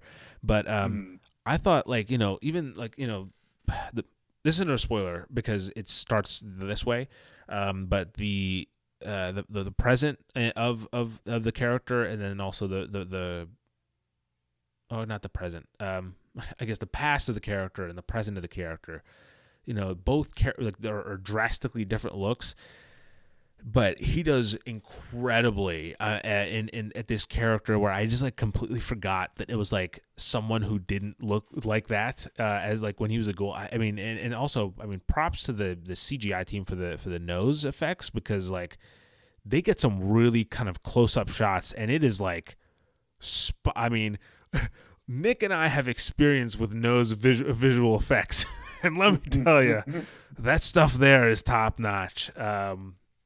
Yeah. specifically the first shot when in the first episode when he is, pulled out from where he's being kept, let's Yeah, say, yeah, yeah. to avoid spoilers. They have this shot from behind his head where like his face like turns, and it's like it would like if he had the nose there, it would so totally highlight it. But But they just don't. because Yeah, it's yeah, gone, yeah, it makes you like stop for a second. You're like, oh yeah, wow, like yeah. Yeah. Yeah, really, and uh, great act. Like also like I'll get more into some of the other stuff when we get to the spoiler stuff. But sticking with the CGI, there's some really good CGI in this, and it's part of it is also we knew this from some of the set photos that leaked, which I stayed away from. I saw one or two that kind of just like accidentally as I was swiping through Twitter or something, but I stayed away from most of those. But I know like a lot of the stuff is practical, and you can kind of tell. But also, what because of the practical stuff is kind of really interactable and real. When they extend it out with really good CGI, it's like it just really like your suspension of disbelief is like sky or right, like it's really high or right. Hmm. I think that's how that works out. um Yeah. and so like I really didn't have any uh like graphical issues or anything, or like not graphical issues like VFX. I was like it's kind of shoddy or whatever. I thought it was all really really good, but the one that stood out to you, or sorry, stood out to me. Actually, no, I'll ask you, Nick. Was there any like VFX work or effect or anything that you were like really stood out to you? Was like, oh, this was really well done. Um, well done. I specifically really like some of the creature work. I think is incredible. Um, the the ghouls are like a mix of like makeup and CG, obviously for the nose and stuff. Yeah. But some of the creatures that they have in the show, like I wish there was a little bit more of it. Fingers Yeah. crossed for Let's. You hopefully know what? season two. You know what? But We should start the petition for fantastic beasts and where to find them in Fallout. Let's do it. absolutely, yeah. That's probably the things that I was most impressed with. There were some backdrops that I thought were like, a little spotty here and there. For the most part, like it's like you said, it's great all around. And I think specifically, like I don't know if you would count this as VFX. I mean, I guess you would. Like some of the physics were like of Sure. certain things seemed a little off to me, but Yeah. like Yeah. Yeah. it's so tiny. It's like the smallest like nitpick possible where it's like, yeah, I don't care because I'm having such a blast watching this. That like, the way that the power armor jumps onto the vertibird looks a little weird. Right. Like, Right. Where you can kind of like he's like almost like you can kind of tell he's got that like he's on that string or whatever, or whatever the yeah. rig it is. Yeah. Let's see. Yeah, by and large, I was like super impressed. Like it was honestly, I knew from the trailers and stuff that it was, gonna be great. And obviously with the scale of the world in Fallout, like, yeah, they're gonna need to use CGI. They can't have everything be practical. Yeah. But Yeah. I think they were really smart in, using real locations and practical stuff where it mattered. And like you said before, having like the CG kind of be like your set extensions and the stuff that you realistically can't do practically, they would Right. save for the CGI. Real quick, Billy, Yeah. oh my God. That like I've been rewatching the show obviously, Yeah. and pause at any moment in Philly. It's incredible Yeah. the amount of work that went into making that place. And like some people would say, like, oh, it's just a bunch of trash, but it's like like It's exactly how so it would many be. shots look so awesome. Yeah, it's exactly. I mean, and I will say, um, if I don't want to say it now, you know what? Here it is. We've danced around it enough. Here's a spoiler warning at I'm ready. one Unleash. hour and 28 minutes. We're about to hit spoilers, so go no further if you have not watched the show. All right, with that said, there's a few moments in the show that really like drove home to me. I was like, oh shit, this is fucking good. Real quick, Like Street, before you go into yes, it, yes, I want to preface this because I think we're going to be talking about like story stuff here. My one hope and the biggest like mystery going into this show was like I just hope that they tell a good story yeah, because in the games, I'm not going to say that they have bad stories, like they're fine, but it's the games are definitely more about like having options and like telling your own story. So I was like, if we're translating this into a live action and like a TV show or movie kind of format, it's like you from the trailers, we've nailed the tone, we've nailed the look. So if you can just tell a good story, like this is gonna be amazing. Yeah. So that was yeah, like, I just wanted to go in there because I know we're gonna be talking about some moments here, and Right. Right. that was my biggest hope for the show, and I was pleased. Yeah. No. Um, I really stayed away from everything. I've said that before in the podcast about how kind of really fresh I went into this, and the like I caught up on a lot of stuff after the fact. I went and watched interviews about Fallout and stuff like that. That had kind of piled up while I was waiting. But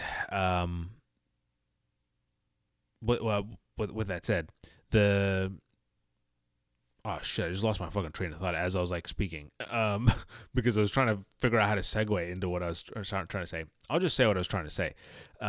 There's a few moments that as I was experiencing the show, because I had no idea where it was going, that really like hit home for me.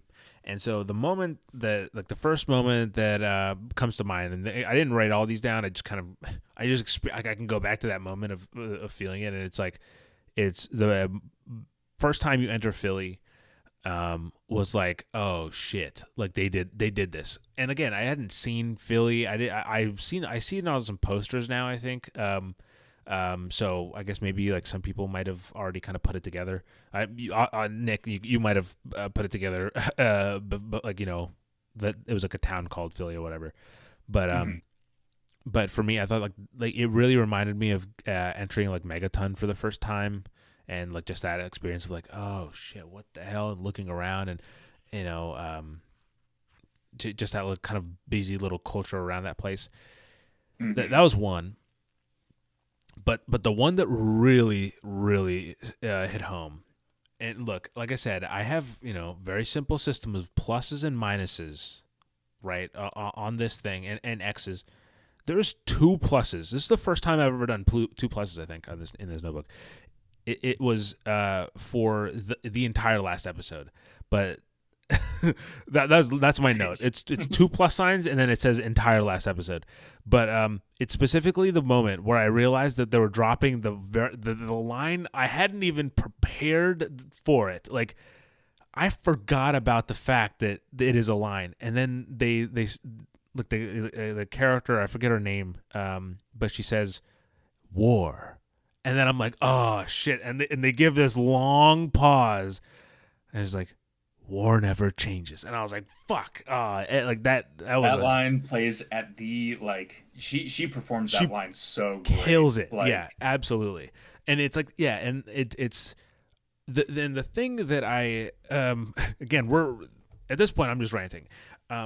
The thing that's so interesting about the show is that I find that shows that have multiple perspectives often get a little bit like there's always one where you like when they cut away you're like it's John again, I don't care about John. um, mhm.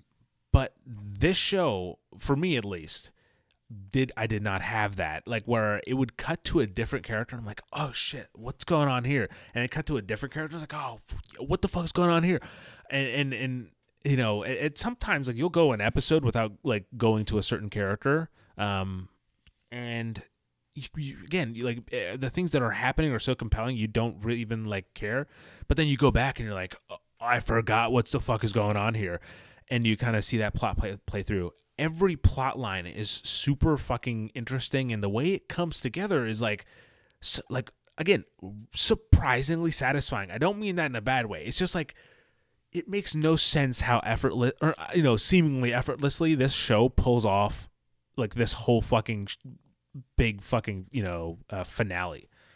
Yeah, the finale, I think the thing that, struck me the most with it kind of going off of what you're saying is that in the finale so many things become clear that like I was not even picking up on that it was like foreshadowing like Yeah, throughout the yeah, beginning of the show. yeah. It's like there's so many little things that just keep coming to a head and it's like, oh, oh, Like oh, oh oh. oh And then yeah. it just gets, it Oh, keeps going and going.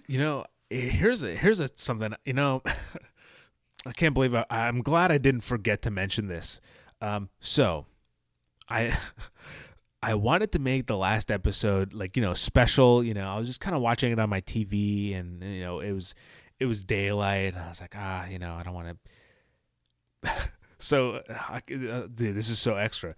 So for the final episode of Fallout, I watched in my PlayStation VR headset. So I watched it on this. Dude, that is the best way to It was on experience this that. big screen, and I there's shots where I'm like just kind of like looking back and forth, like left to right, as like I'm taking it all in. So I was in a nice. I was just kind of in a totally encapsulated in this thing. But I remember like moments of like the one. The fact, maybe I didn't pick up on this one because I'm an idiot, but the fact that like it was the dad that dropped the bomb on Shady Sands, that was like, oh fuck, oh shit. Now that being said, I did have a feeling like, there's a flashback in the early episodes, in the first 3 episodes of like I think Lucy's talking about like, I can remember the heat of the sun. And I thought it was real, but it turns out it was just the lights of the vault. And I was like, I feel like she had to have left the vault then, and she just doesn't remember. And so that part, I like, it does come to fruition that is what happened. And we find out that she did go outside the vault. But then to get her back, her father drops a fucking nuke on a town of 35,000 people or something like that, and so it, totally fucking didn't see that coming. But then, So that's go ahead. Go ahead. keep going. No, well, I was okay. I'll just say, but then the twist that adds on top of that twist is that the mom is literally there. Holy shit! That moment gave me like my jaw. I was like, just in awe. I was like, holy fuck. That moment really hit as well. Yeah. That, the significance of Shady Sands is also not to be like understated, because that's literally, it's a very important place in the canon of Fallout. Mm-hmm. It's literally the first town you come across in the first game, and it's this really like tiny town. It's just like a couple of houses and like some farmers basically. And then I personally haven't gotten to this point in Fallout 2 yet, but it as it's described in the show, it becomes kind of like the capital of the NCR, which is like a really big player in Right. as far as factions go in Fallout.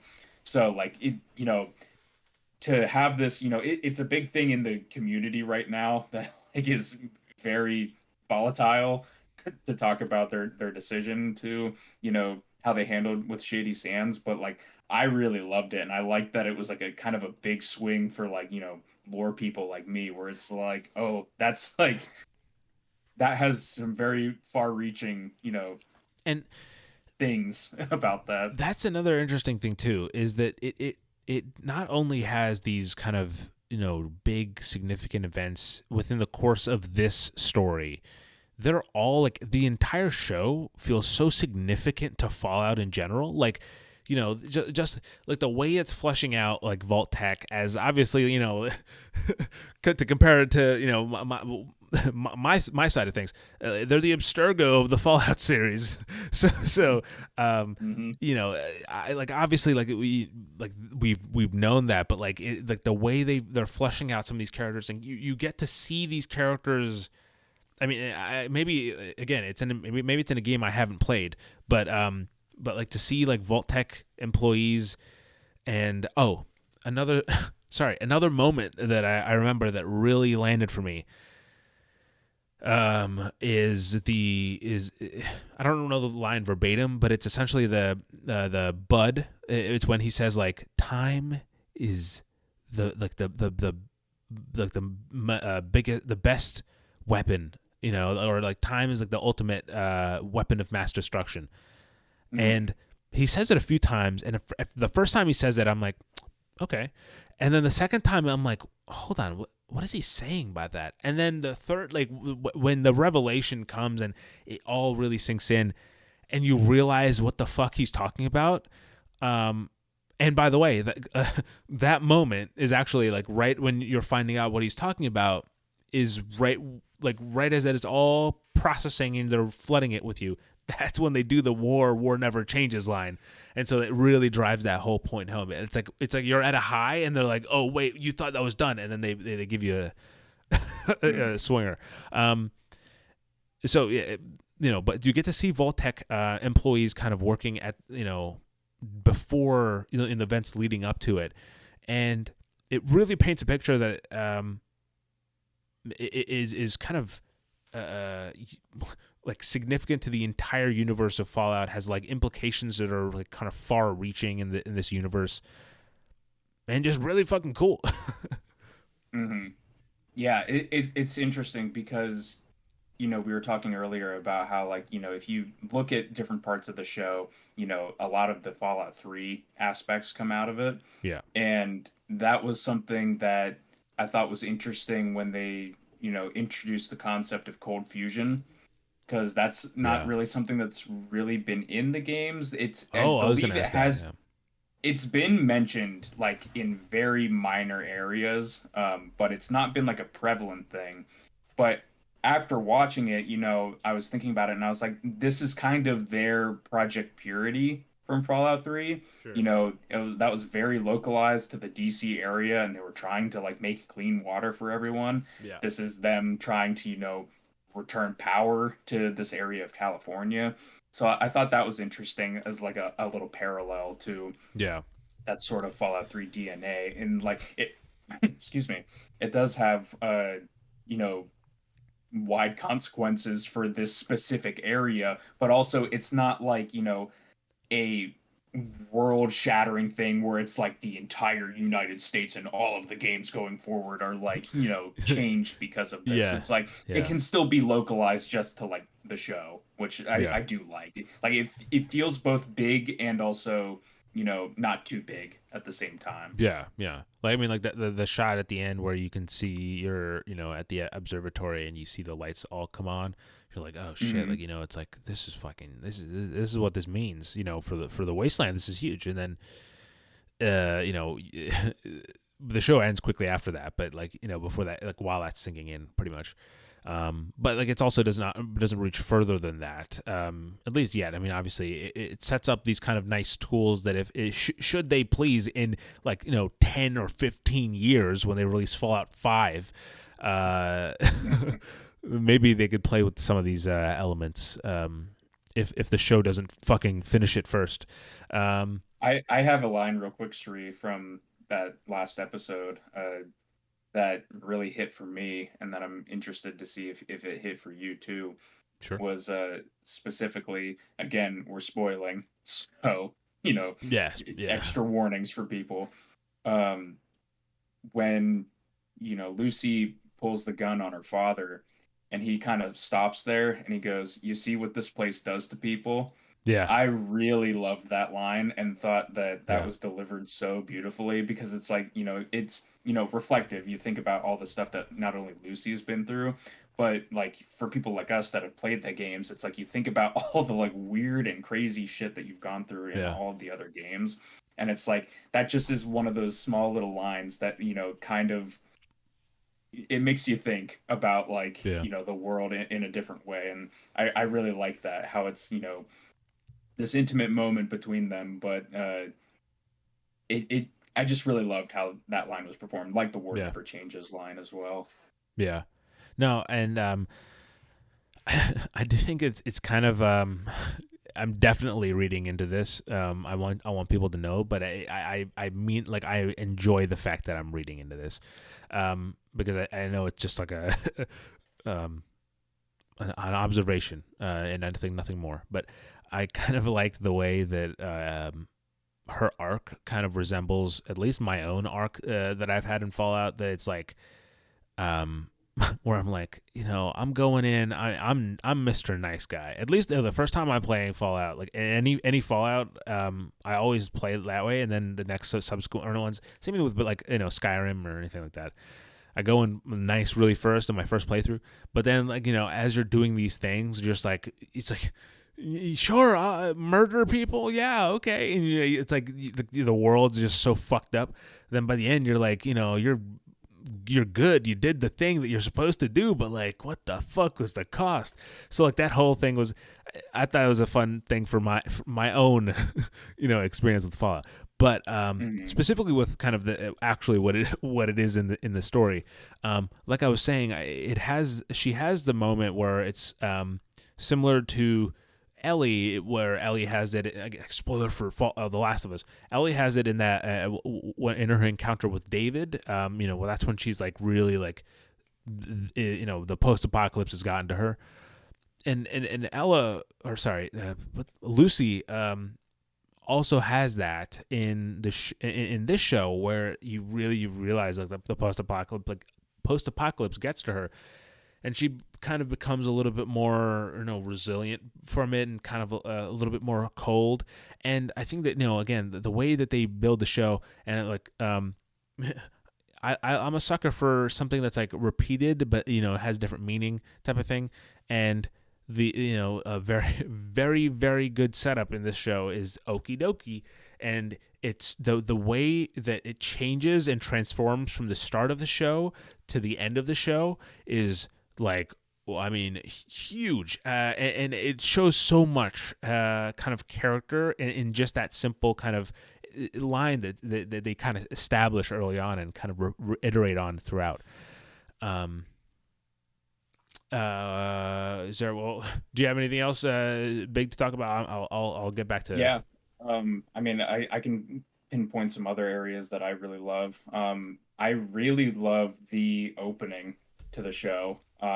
You know, just to get me specifically excited, like the way that they handled that first bomb going off, it's like that was all I ever wanted. Like the performance of both Oh, Goggins and his daughter in the show, like the way that they're just kind of like staring and like the camera pans around to the reflection in the window, like yeah, after it yeah. goes off, like all of that was like chef's kiss. Like I it actually, was you great. know what? It's been so, because so much has happened since then. I actually forgot. No, I'm pretty sure I got goosebumps when the when the bombs when it Same. happens, and I was like, oh shit, it happened. And then like just watching it play out, and then yeah,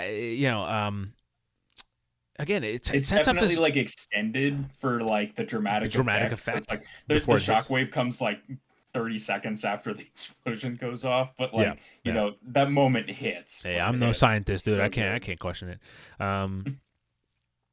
But yeah, I remembered what I was going to say next. But so another kind of early on moment that kind of set up the tone of the show.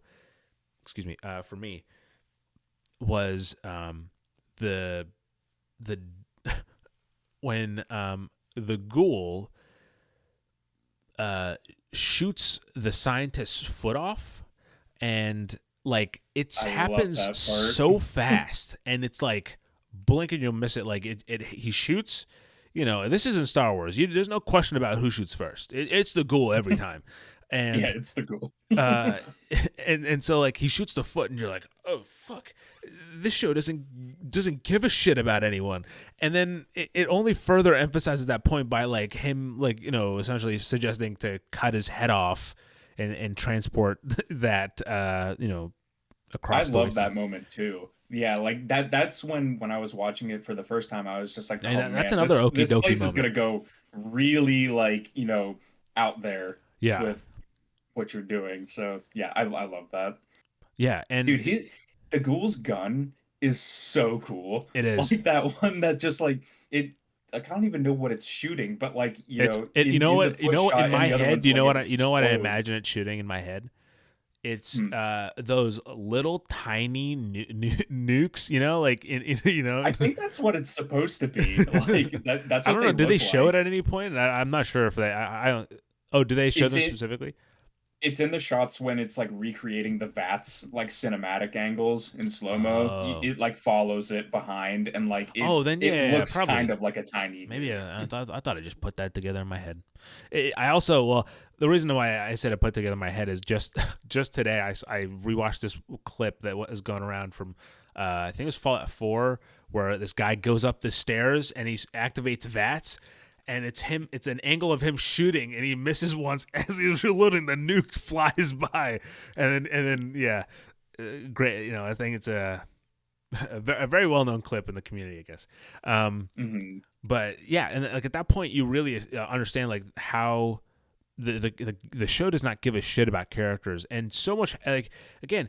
It's willing to do some fucked up shit to its characters, like you know the ghoul. Obviously, the finger gets bitten off, and then Lucy's finger. He takes the finger, but then she gets another like a fake finger, like glued back on, or stapled back on, or whatever, and. And then he just kind of sews his back on later. Yeah, and then also Maximus obviously has a scar right off the bat from his childhood, the nuke that went off, but then he constantly gets beaten up. His squire, the reveal of his foot was so jarring because he's like traveling through the wasteland, and he's like, oh, I need to take a fucking breather. Let me look at my foot. And his toe just fucking, like, it's like hanging on by, like, a few strings. And so, like, like, and it by the way, you were speaking to gore bags earlier, when we're talking about super mutants and stuff. We don't really get super mutants in this, but we get that gore. I mean, it is like, you're almost like desensitized to the gore of like how much fucked up shit is happening constantly in this show. I was describing it to someone too because I was like earlier today, and I was like, it's like pretty fucked up. I mean, like from the fact that like when they're sticking the boot on the guy after the scientist after his foot gets blown off, it just fucking shreds the knee or the leg until it to a fake foot. Like, I mean, incredibly gory shit. I love that scene. That I was cracking up during that because he just has his foot blown off, and then they like you said, they're just like shredding it. Yeah, he's just like, oh my God. I also love in that scene, the Squire Thaddeus. Like he wasn't one of my favorite characters in the show. But specifically that moment when he pulls his foot out of the boot and he's like, I'm going to die. I thought that was hilarious. No, I actually appreciated the fact that he had at least like an arc in terms of like, they set him up as one thing. And then I actually thought they kind of redeemed his character at least a little bit of like, when he's like, I kind of wished, Maximus had his own, he bullied someone of his own, in a weird way, like it was his kind of own, a step of the process, I guess. But, well, if we're talking about characters, so the one character that really, really surprised me is the brother character. I forget his name, but Lucy's brother in the vault. Norm, yes. So I thought that whole that was like super interesting because like I didn't expect it to go anywhere. I thought it was just kind of occasionally checking in. But again, the show is done really well. I shouldn't have expected it to be that simple. But the way he's discovering it, the pace of that mystery, it feels like it's like a fucking like a mystery novel almost. Like, he's checking these emails and he's like, that doesn't make sense. I don't know the actor's name, but man, he nails that fucking. I mean, he is so good at that. Like some of his like, I thought some of his lines were so wonderfully delivered. Like there's like, I mean, simple like lines where like there's a like he's looking at the big guy. I forget his name. As well. I'm just terrible with names. I'm really bad with names. This is known. But the guy that's with the blonde, eye patch. Yeah. Chet was his name. Chet. Yeah. So I thought like when he's talking to him, there's a line where he says like, "You're a real crowd, you know that, Chet?" And it, like it's so delivered. I honestly like perfectly. Like that is the way that line was meant to be delivered. Like you know what I mean? Like and I thought that, like, again, the way that builds to the idea, Did you have a theory of what was going on in 31 and like that whole thing, like what's going on in these three vaults? So from the very first montage, because obviously, we have a precedent for control vaults, and we have, examples of vaults, many examples of vaults with like weird experiments going Yeah, on with yeah, people. As soon as Lucy said trade with Vault 32, I was already like, okay, something's up with this vault because yeah, vaults, they don't interact with each other like yeah, ever. yeah. It's not until a little bit later that you see it is three vaults. It's 31, 32, and 33 that are connected. Yeah. And when they showed that, I was like, okay, there's definitely something wrong here. Like, Hmm. there's definitely like a test. Specifically, that it was, like management in 31 from Vault Tech, that I did not piece together until the reveal The basically reveal. Yeah, happens. yeah. Yeah. Um, Which I was like super jazzed by. I was just like, I'm so glad that like, they were kind of building this up this entire time and that it actually has like a reason to be like kind of like a unique like tri-connected vault kind of setup. right, right. Like that's what I think is awesome. It's what you were saying before, like the mystery is just built up and paced so well, and like there's just enough, and Norm makes just enough progress each time Yeah, before like having like a conversation with Betty or something to really like kind yeah, of throw your whole kind of perspective out of whack. And I just thought it was like super well done. yeah. I have to throw in one. The only real negative that I had in terms of the visual effects and stuff. Um, is this really is the only negative I had about it. I saved it for here because it was very very big spoiler. But when you find out that it is that the new hire that they have that meets Walton Goggins' uh character is Hank. yeah. And that moment, I thought the de aging was not very good. I don't think de aging has been done well, and this was not, Mm. at least from my experience. I didn't think it was quite as. Um, I mean, again, I was locked into my PSVR headsets, so maybe I didn't see it properly, but yeah. I think it gets the job done, but yeah, it's I've heard other It's still people comment on I it as still well. like the idea, like I like the concept of like that being Betty and then like that being Hank. I thought was still like that landed for me. It's just like that the de aging. I was like I didn't honestly would have just preferred if he like didn't show his face and just like kept it on his back and it's like and it's just his voice or something. But Mhm. nevertheless, that's really the only kind of gripe that I had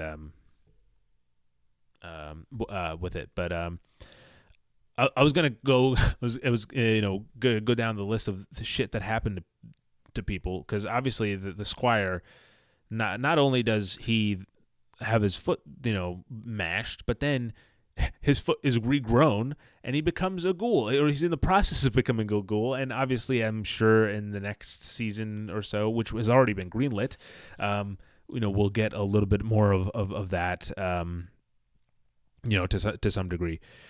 But I'm trying to think if there's anything else that I have to talk about. Also, we are about to sail right past the 2 hour mark. Yeah, we don't have to talk forever about it. I just wanted to mention that like, No, go ahead. Yeah, as a big fan of Fallout, obviously like I knew with pretty good certainty that I was going to enjoy this show regardless. yeah, Um I don't think it's perfect. I do think that there are some areas like specifically the episode that takes place in Vault 4. I had parts of that I liked, but there was that also to me felt like the weakest episode. You get some interesting revelations and like it is like another fun exploration of the vault, but that it's a one side quest, kind dude. of yeah, like maybe that's it. Maybe it's just like it's too much of a distraction from Yeah, the things that like I was like really getting invested into to like set up stuff. And again, like it obviously I think the character of Moldaver, who is the the the main, I yeah, guess you would say, antagonist, yeah, is like obviously I think that's going to get expanded on more because like the biggest mystery I think with her character is how she's in the pre-war and how she's in Yeah. I the think current day, because I'm that guessing gets she was no in. explanation. Yeah, I'm guessing she was in like some sort of cryo sleep thing, or to. Yeah. Yeah, I'm guessing. that's the one thing, because it's like all of the Vault Tech, people in 31 are in those cryopods, and so it's like I can't imagine that she was with them. So it's like I'm wondering if there is a different, like, Way that you know, the a different, communists had some way of cryo sleep or something. maybe, yeah, that, or like I'm just kind of spitballing, but like I imagine maybe she's gonna actually return. Like I know she's like kind of, presumed dead at the end of season one, but the people in Vault 4 are calling her the Flame Mother, and it's kind of like this, like almost Phoenix, like coming back kind of Right. iconography. Sure. So I wonder if they're that's something that they're teasing for the There's future of her clones. She's character. got clones, and they come back every time.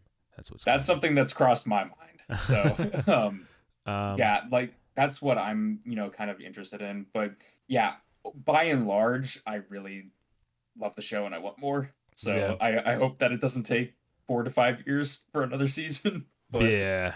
Yeah. I mean, that's the thing, though. I mean, you get that's some of just these. me being selfish, though. You get some of these shows with that are such big scale that like, I kind of have to like respect that it takes so long to make them, even though it's like Mhm. because they're so well made. You're like, I want more of this. But no, I think Amazon really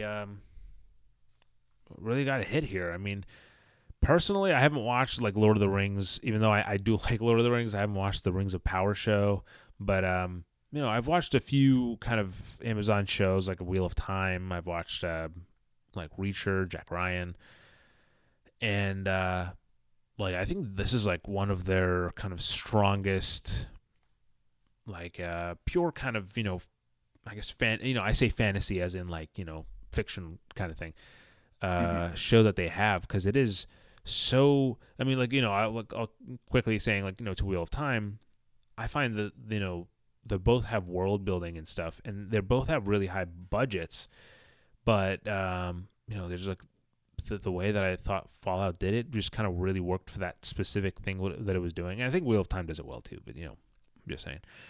Mhm.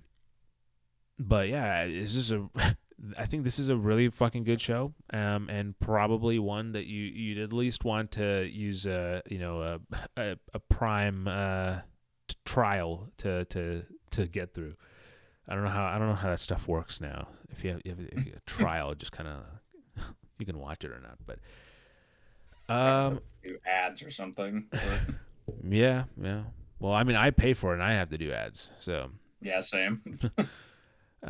speaking of ads, go check out respawnstation.com. And if you're interested in Fallout, perhaps you've seen over my shoulder this whole time that I have a copy of Fallout 76 behind me and Fallout 4. But if you're someone who wants to jump into Fallout 76, Nick has an article on Respawn Station all about like a beginner's guide, kind of to get you started with Fallout 76. So check that out. Go support the site, because that's what keeps this stuff going too. You know what I mean? Well, this stuff is not big enough to have people talk to us yet, though. But the site is this it's been built on a past 3 years of trust, and so now we need to build that with this video thing we got going on. By the way, I will say, kind of the back end, it is really cool, kind of seeing this podcast get out to so many people, and to everyone that is new, hello, welcome. Thank you for stopping by. Please do leave a rating on Spotify or Apple Podcasts. It helps. And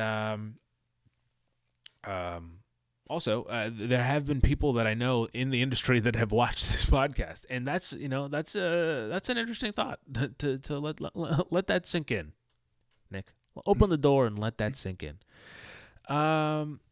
Last Fallout thing I'll say, I don't even know if you know this, Nick, but IGN has an interview that is a big Fallout interview. It's Todd Howard and Jonathan Nolan answer our burning questions about season 1. I haven't read it yet. I have it on my list, so I don't even have anything to mention. But if you're interested, be sure to check that out. It's on IGN, a small little indie publishing site. So give them a read or something. Yes, they kind of put to bed the biggest controversy that's been in the community about the show. So is it about the continuity, about like if Fallout New Vegas is yes, canon? specifically, it's a lot of people interpreting that chalkboard that's in the vault that has like a timeline of events. A Sure. lot of people thought the year that Shady Sands was blown up was 2277, which is before New Vegas. So whenever characters in New Vegas make reference to Shady Sands, that would throw that out of whack. But they've confirmed that that is not the year that happens. It's two separate time periods, and the nuke happens after New Vegas. Was basically what Todd said. That was like the one concrete thing that's just like, yes, we're going to come out and say that. Like, yes, this happens later. Everything is canon. So. Sweet. Well, there it is. That's our Fallout talk for the show. Hopefully you guys enjoyed. That's almost an hour of, I think, of pure Fallout talk for you adrenaline junkies out there. So to wrap it up, we're going to hit the inbox, and there's a few things that we have to talk about. First off, Buckshot Roulette, a game that we talked about, I think, last week. The viral horror-themed twist on Russian roulette, which currently sits at a Metacritic score of 86, has crossed 1 million downloads, 1 million units sold in just over a week from its Steam launch. Nice. That's huge. Those are big numbers. So congratulations to the Buckshot Roulette team. I'm sure I guess they really did go viral, as they said, because those are some good numbers. Speaking of, I think Content Warning, again, a game that talked about last week. They just said that they sold a million as well, on top of the 6 million they gave out for free. So they actually hit 1 million sold. So good for them. Congratulations to them as well. You get 1 million, and you get 1 million, and you get 1 million. Yeah, pretty much. I'm going to save the most interesting story for last. And Nick, I don't know if you're looking at the document, so you can guess if you are what I'm going to do. But anyway, strategic city. Okay, I think I know. Strategic city builder game called Sweet Transit will launch out of Steam Early Access on April 22nd. It's from Ernestas Norvisas. I really am sorry if I butchered that name. And of course, Team 17 Digital, who of course we know pretty well. We know Team 17 Digital. There's a game called Quake. There's a game inspired by Quake called Wrath Aeon of Ruin. It's coming to consoles April 25th from developers Slipgate Ironworks and Kill Pixel Games. And it's also another 3D Realm game, which obviously very well known for their shooters, pretty much. Right? I mean, is that fair to say, Nick? Yeah, known for Duke Nukem. Yeah. Mainly, and other games as well. Yeah. You know what? I will say, mentioning Duke Nukem 3 times was not on my bingo list for this episode, but here we are. It's a weird through line. Yeah, that's what this is really all about. It was a massive talk about Duke Nukem under the guise of Fallout. But nevertheless, so Wrath Aeon of Ruin. Here's something I can tell you. I have this game.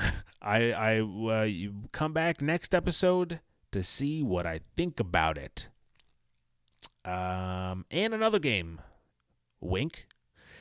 And with that subtle gesture out of the way, here's a really interesting one that I don't know if you've seen this one, Nick. If you want to, it's called the Kind Man Remedy. It's Kindeman Remedy. It's a blasphemous medical management game set in a horrific prison. It's developed by Troglodytes Games and published by, wow, once again, 3D Realms. I didn't even realize that they did that. This one is not a first-person shooter. Surprise. It's really fucked up hospital sim where you're essentially like a prison doctor, and I'm not really good at management games. This is not my thing, but I thought it looked cool. And Steam ratings seem pretty good, pretty positive. Again, it just came out. Or not, sorry, it didn't just come out. It just came out on consoles. It came out on the, PS4, PS5, Xbox Series X and S, Xbox One, and the Nintendo Switch. So it came out on consoles today. It's been out on Steam for a few months now, since November of 2023. But it is sitting at a mostly positive over on Steam. So, but the common through line that I saw going through is that it's pretty fucked up. Which I was gonna say, it sounds like it's a kind of an interesting twist on that kind of a genre. Yeah. And by the way, apparently I just looked at it. It's only $8. So a very very low price release if you have any interest in twisted management sim. If it's $8, you can just do it as your chill relaxing game. Actually, Nick, I totally forgot about this. I've been talking so much, my mouth is dry, and I've ran out of all of my water, which you can drink this much water too by buying a coldest water bottle and filling it up. Use code CHUMBA at checkout for a discount. CHUMBA. Boom. That's how we pay for this, Nick. That's how we do it. What the hell was I saying before I made my plug? Oh, yes. I was going to talk to you about this.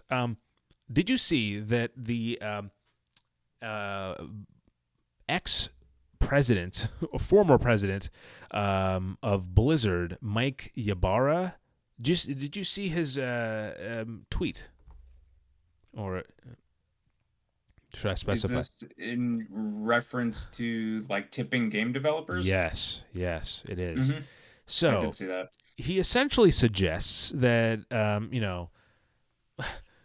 when if you finish a certain game, I forget exactly what he mentions, but I'm going to say Red Dead Redemption 2, The Last of Us 2, stuff like that is kind of generally what I think he's the gist of what he's talking about. Games that are these kind of experiences that are very single player maybe that are just these blood, sweat, and tear type of games. That maybe after you finish the game, that it's not crazy. It wouldn't be a crazy idea to then tip the developer $10 or $20. Now, I thought this was interesting because one, Nick actually kind of talked about this in the first episode, I think, when we were talking about microtransactions, because that's kind of what he said was like, getting DLC or microtransactions is kind of like tipping a developer if you really like a game, and that's one way to look at it. But and on paper, I'm not against the idea of tipping a developer, especially for a game like that is as big as Last of Us or something like that, or Red Dead Redemption 2, a game that I want to just keep playing regardless. I would love to just even before I finish Red Dead 2, be like, oh yeah, here you go. And obviously I can do that by buying DLC, but not like a direct tip button that is a feature. Mm-hmm. Right. That all being said, good ideas aside, this is ex-president of Blizzard.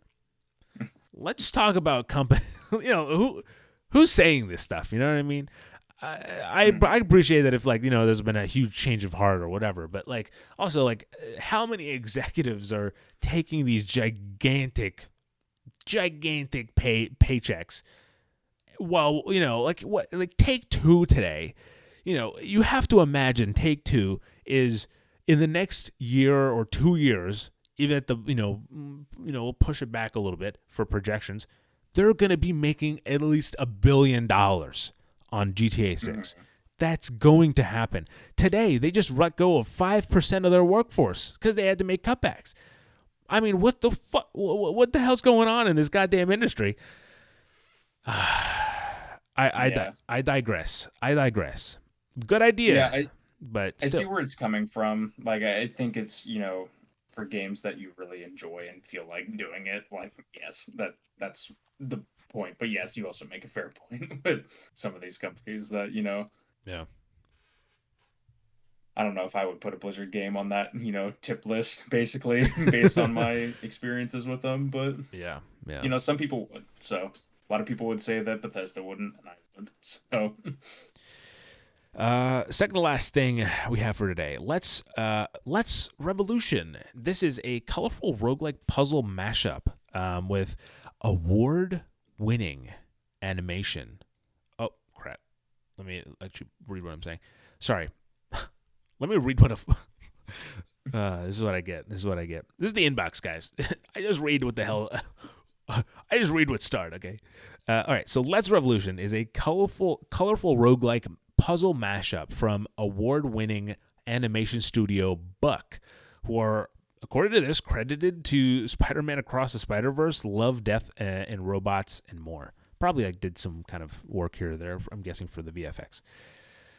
The game's out now on as of last week, so this would probably happen right after the last episode. The game's out now on PlayStation 4, 5, Xbox Series XS, Nintendo Switch, and Xbox One as well. So check it out. This one's kind of like a little bit like a Minesweeper, but like there's like a story to it as well. And it, it is very, very colorful. It looks cool. It is already came out on PC, I believe. So already has a good rating on there, if that's anything for you. But inspired by Minesweeper. Interesting idea. All right, now the last story. Nick, was this the one that you guessed would be the one I'd talk about? this is the one that I guess you would talk about last. All right, so ladies and gentlemen, last year. Hold on, is it last year? No, I'm second guessing. I think it was last year. I think it is, yes. I was had the privilege of reviewing a game. Oh my God! Okay, yeah, this review was published on my birthday, it is for a game starring Michael Madsen, Kim Basinger, Danny Glover, Michael Rooker, Damien Potier. I don't even know if I said that right. Chuck Norris, Danny Trejo, and more. All right. That game is Crime Boss Rockay City. Now, I played this on the PlayStation 5. I actually reviewed the console release. I didn't even... when the console release came around, I didn't know that the PC release had already happened. But I played the console release on the PlayStation 5. And let's see what I gave this game. Shit. I gave it a 3 out of 10. And I said it was bad. This is what I said. You add all that up. I'm guessing the entire review of what I just said. You add all that up, and Crime Boss Rockay City is a really tough game to recommend. It's not awful, and I think with friends there is fun to be had for a few hours. But playing solo, it's hard to even laugh at the game's shortcomings. The star-studded roster that the game so proudly advertises cannot, unfortunately, salvage the broken parts of this flawed first-person roguelike. If you do pick this one up, then you'll be happy to know that there are both free and paid content drops on the way, though I would be thoroughly impressed if the game is supported for the planned 3 years. Now, I said that last year, and to their credit, they are still active in 2024, because it turns out that Crime Boss Rockay City has seen a large spike in user growth, and it is the largest spike of user growth since the launch of the game back in April of, I'm guessing, last year, 2023, right? So this is because, they say, of continued updates. So there's a new progression system across both single-player and multiplayer modes. Players will be able to earn XP for completing missions and leveling up, with each level up leading to new characters, weapons, and weapon skins and perks. There's new customizable loadouts based on what you unlock in the new progression system. So you can change your weapons, apply skins, adjust your perks to match your playstyle, apply equipment to increase the success rates of your heists, and you can even change your boss screen as you raise your notoriety in the game. There's new missions so where you can be sneaky or go in guns blazing in new missions called Compound, Key Witness, and High Security Robbery. There's sniper rifles and a perk overhaul and new equipment, including an extra bag, cluster grenade turret, all available in the new progression system. With that all said, I give them credit. If I am willing to go back to this game to see exactly how much has changed. And if it has gotten better, because I am always willing to give a game a second chance. So if I have time, I will. I have the game downloaded on my PS5. If I have time, I'll play it a little bit and I'll come back to you guys on it. But we're in the age of the redemption arcs, right? So. That's what it is, dude. I mean, yeah, Fallout 76 had its biggest player spike. Because of the Fallout show, Cyberpunk, obviously we've talked about. I mean, that's what it is. But with that said, it is 2 hours and 20 minutes into this podcast, and it's time to wrap it up. Nick, anything else you wanted to say before we close this one down? Nah, I think we had a lot to talk about. I think we got through a lot of stuff. It's bedtime. Love Fallout. Yeah, it's bedtime. So, ladies and gentlemen, as always, thank you for watching. Make sure you subscribe on YouTube, like the video. It helps us out, gets the algorithm going. But really, it's the Spotify and Apple Podcasts. That's where we would really appreciate the support. That's where our largest base is actually. So, go ahead, leave a rating and get this out in front of as many people as possible. The more ratings, the more Spotify will recommend it to Timmy down the road. And Timmys are who we're really targeting. But with that said, as always, people, thanks for watching. And until next time, have a good night, a good morning, and a damn good time. Sweet dog out.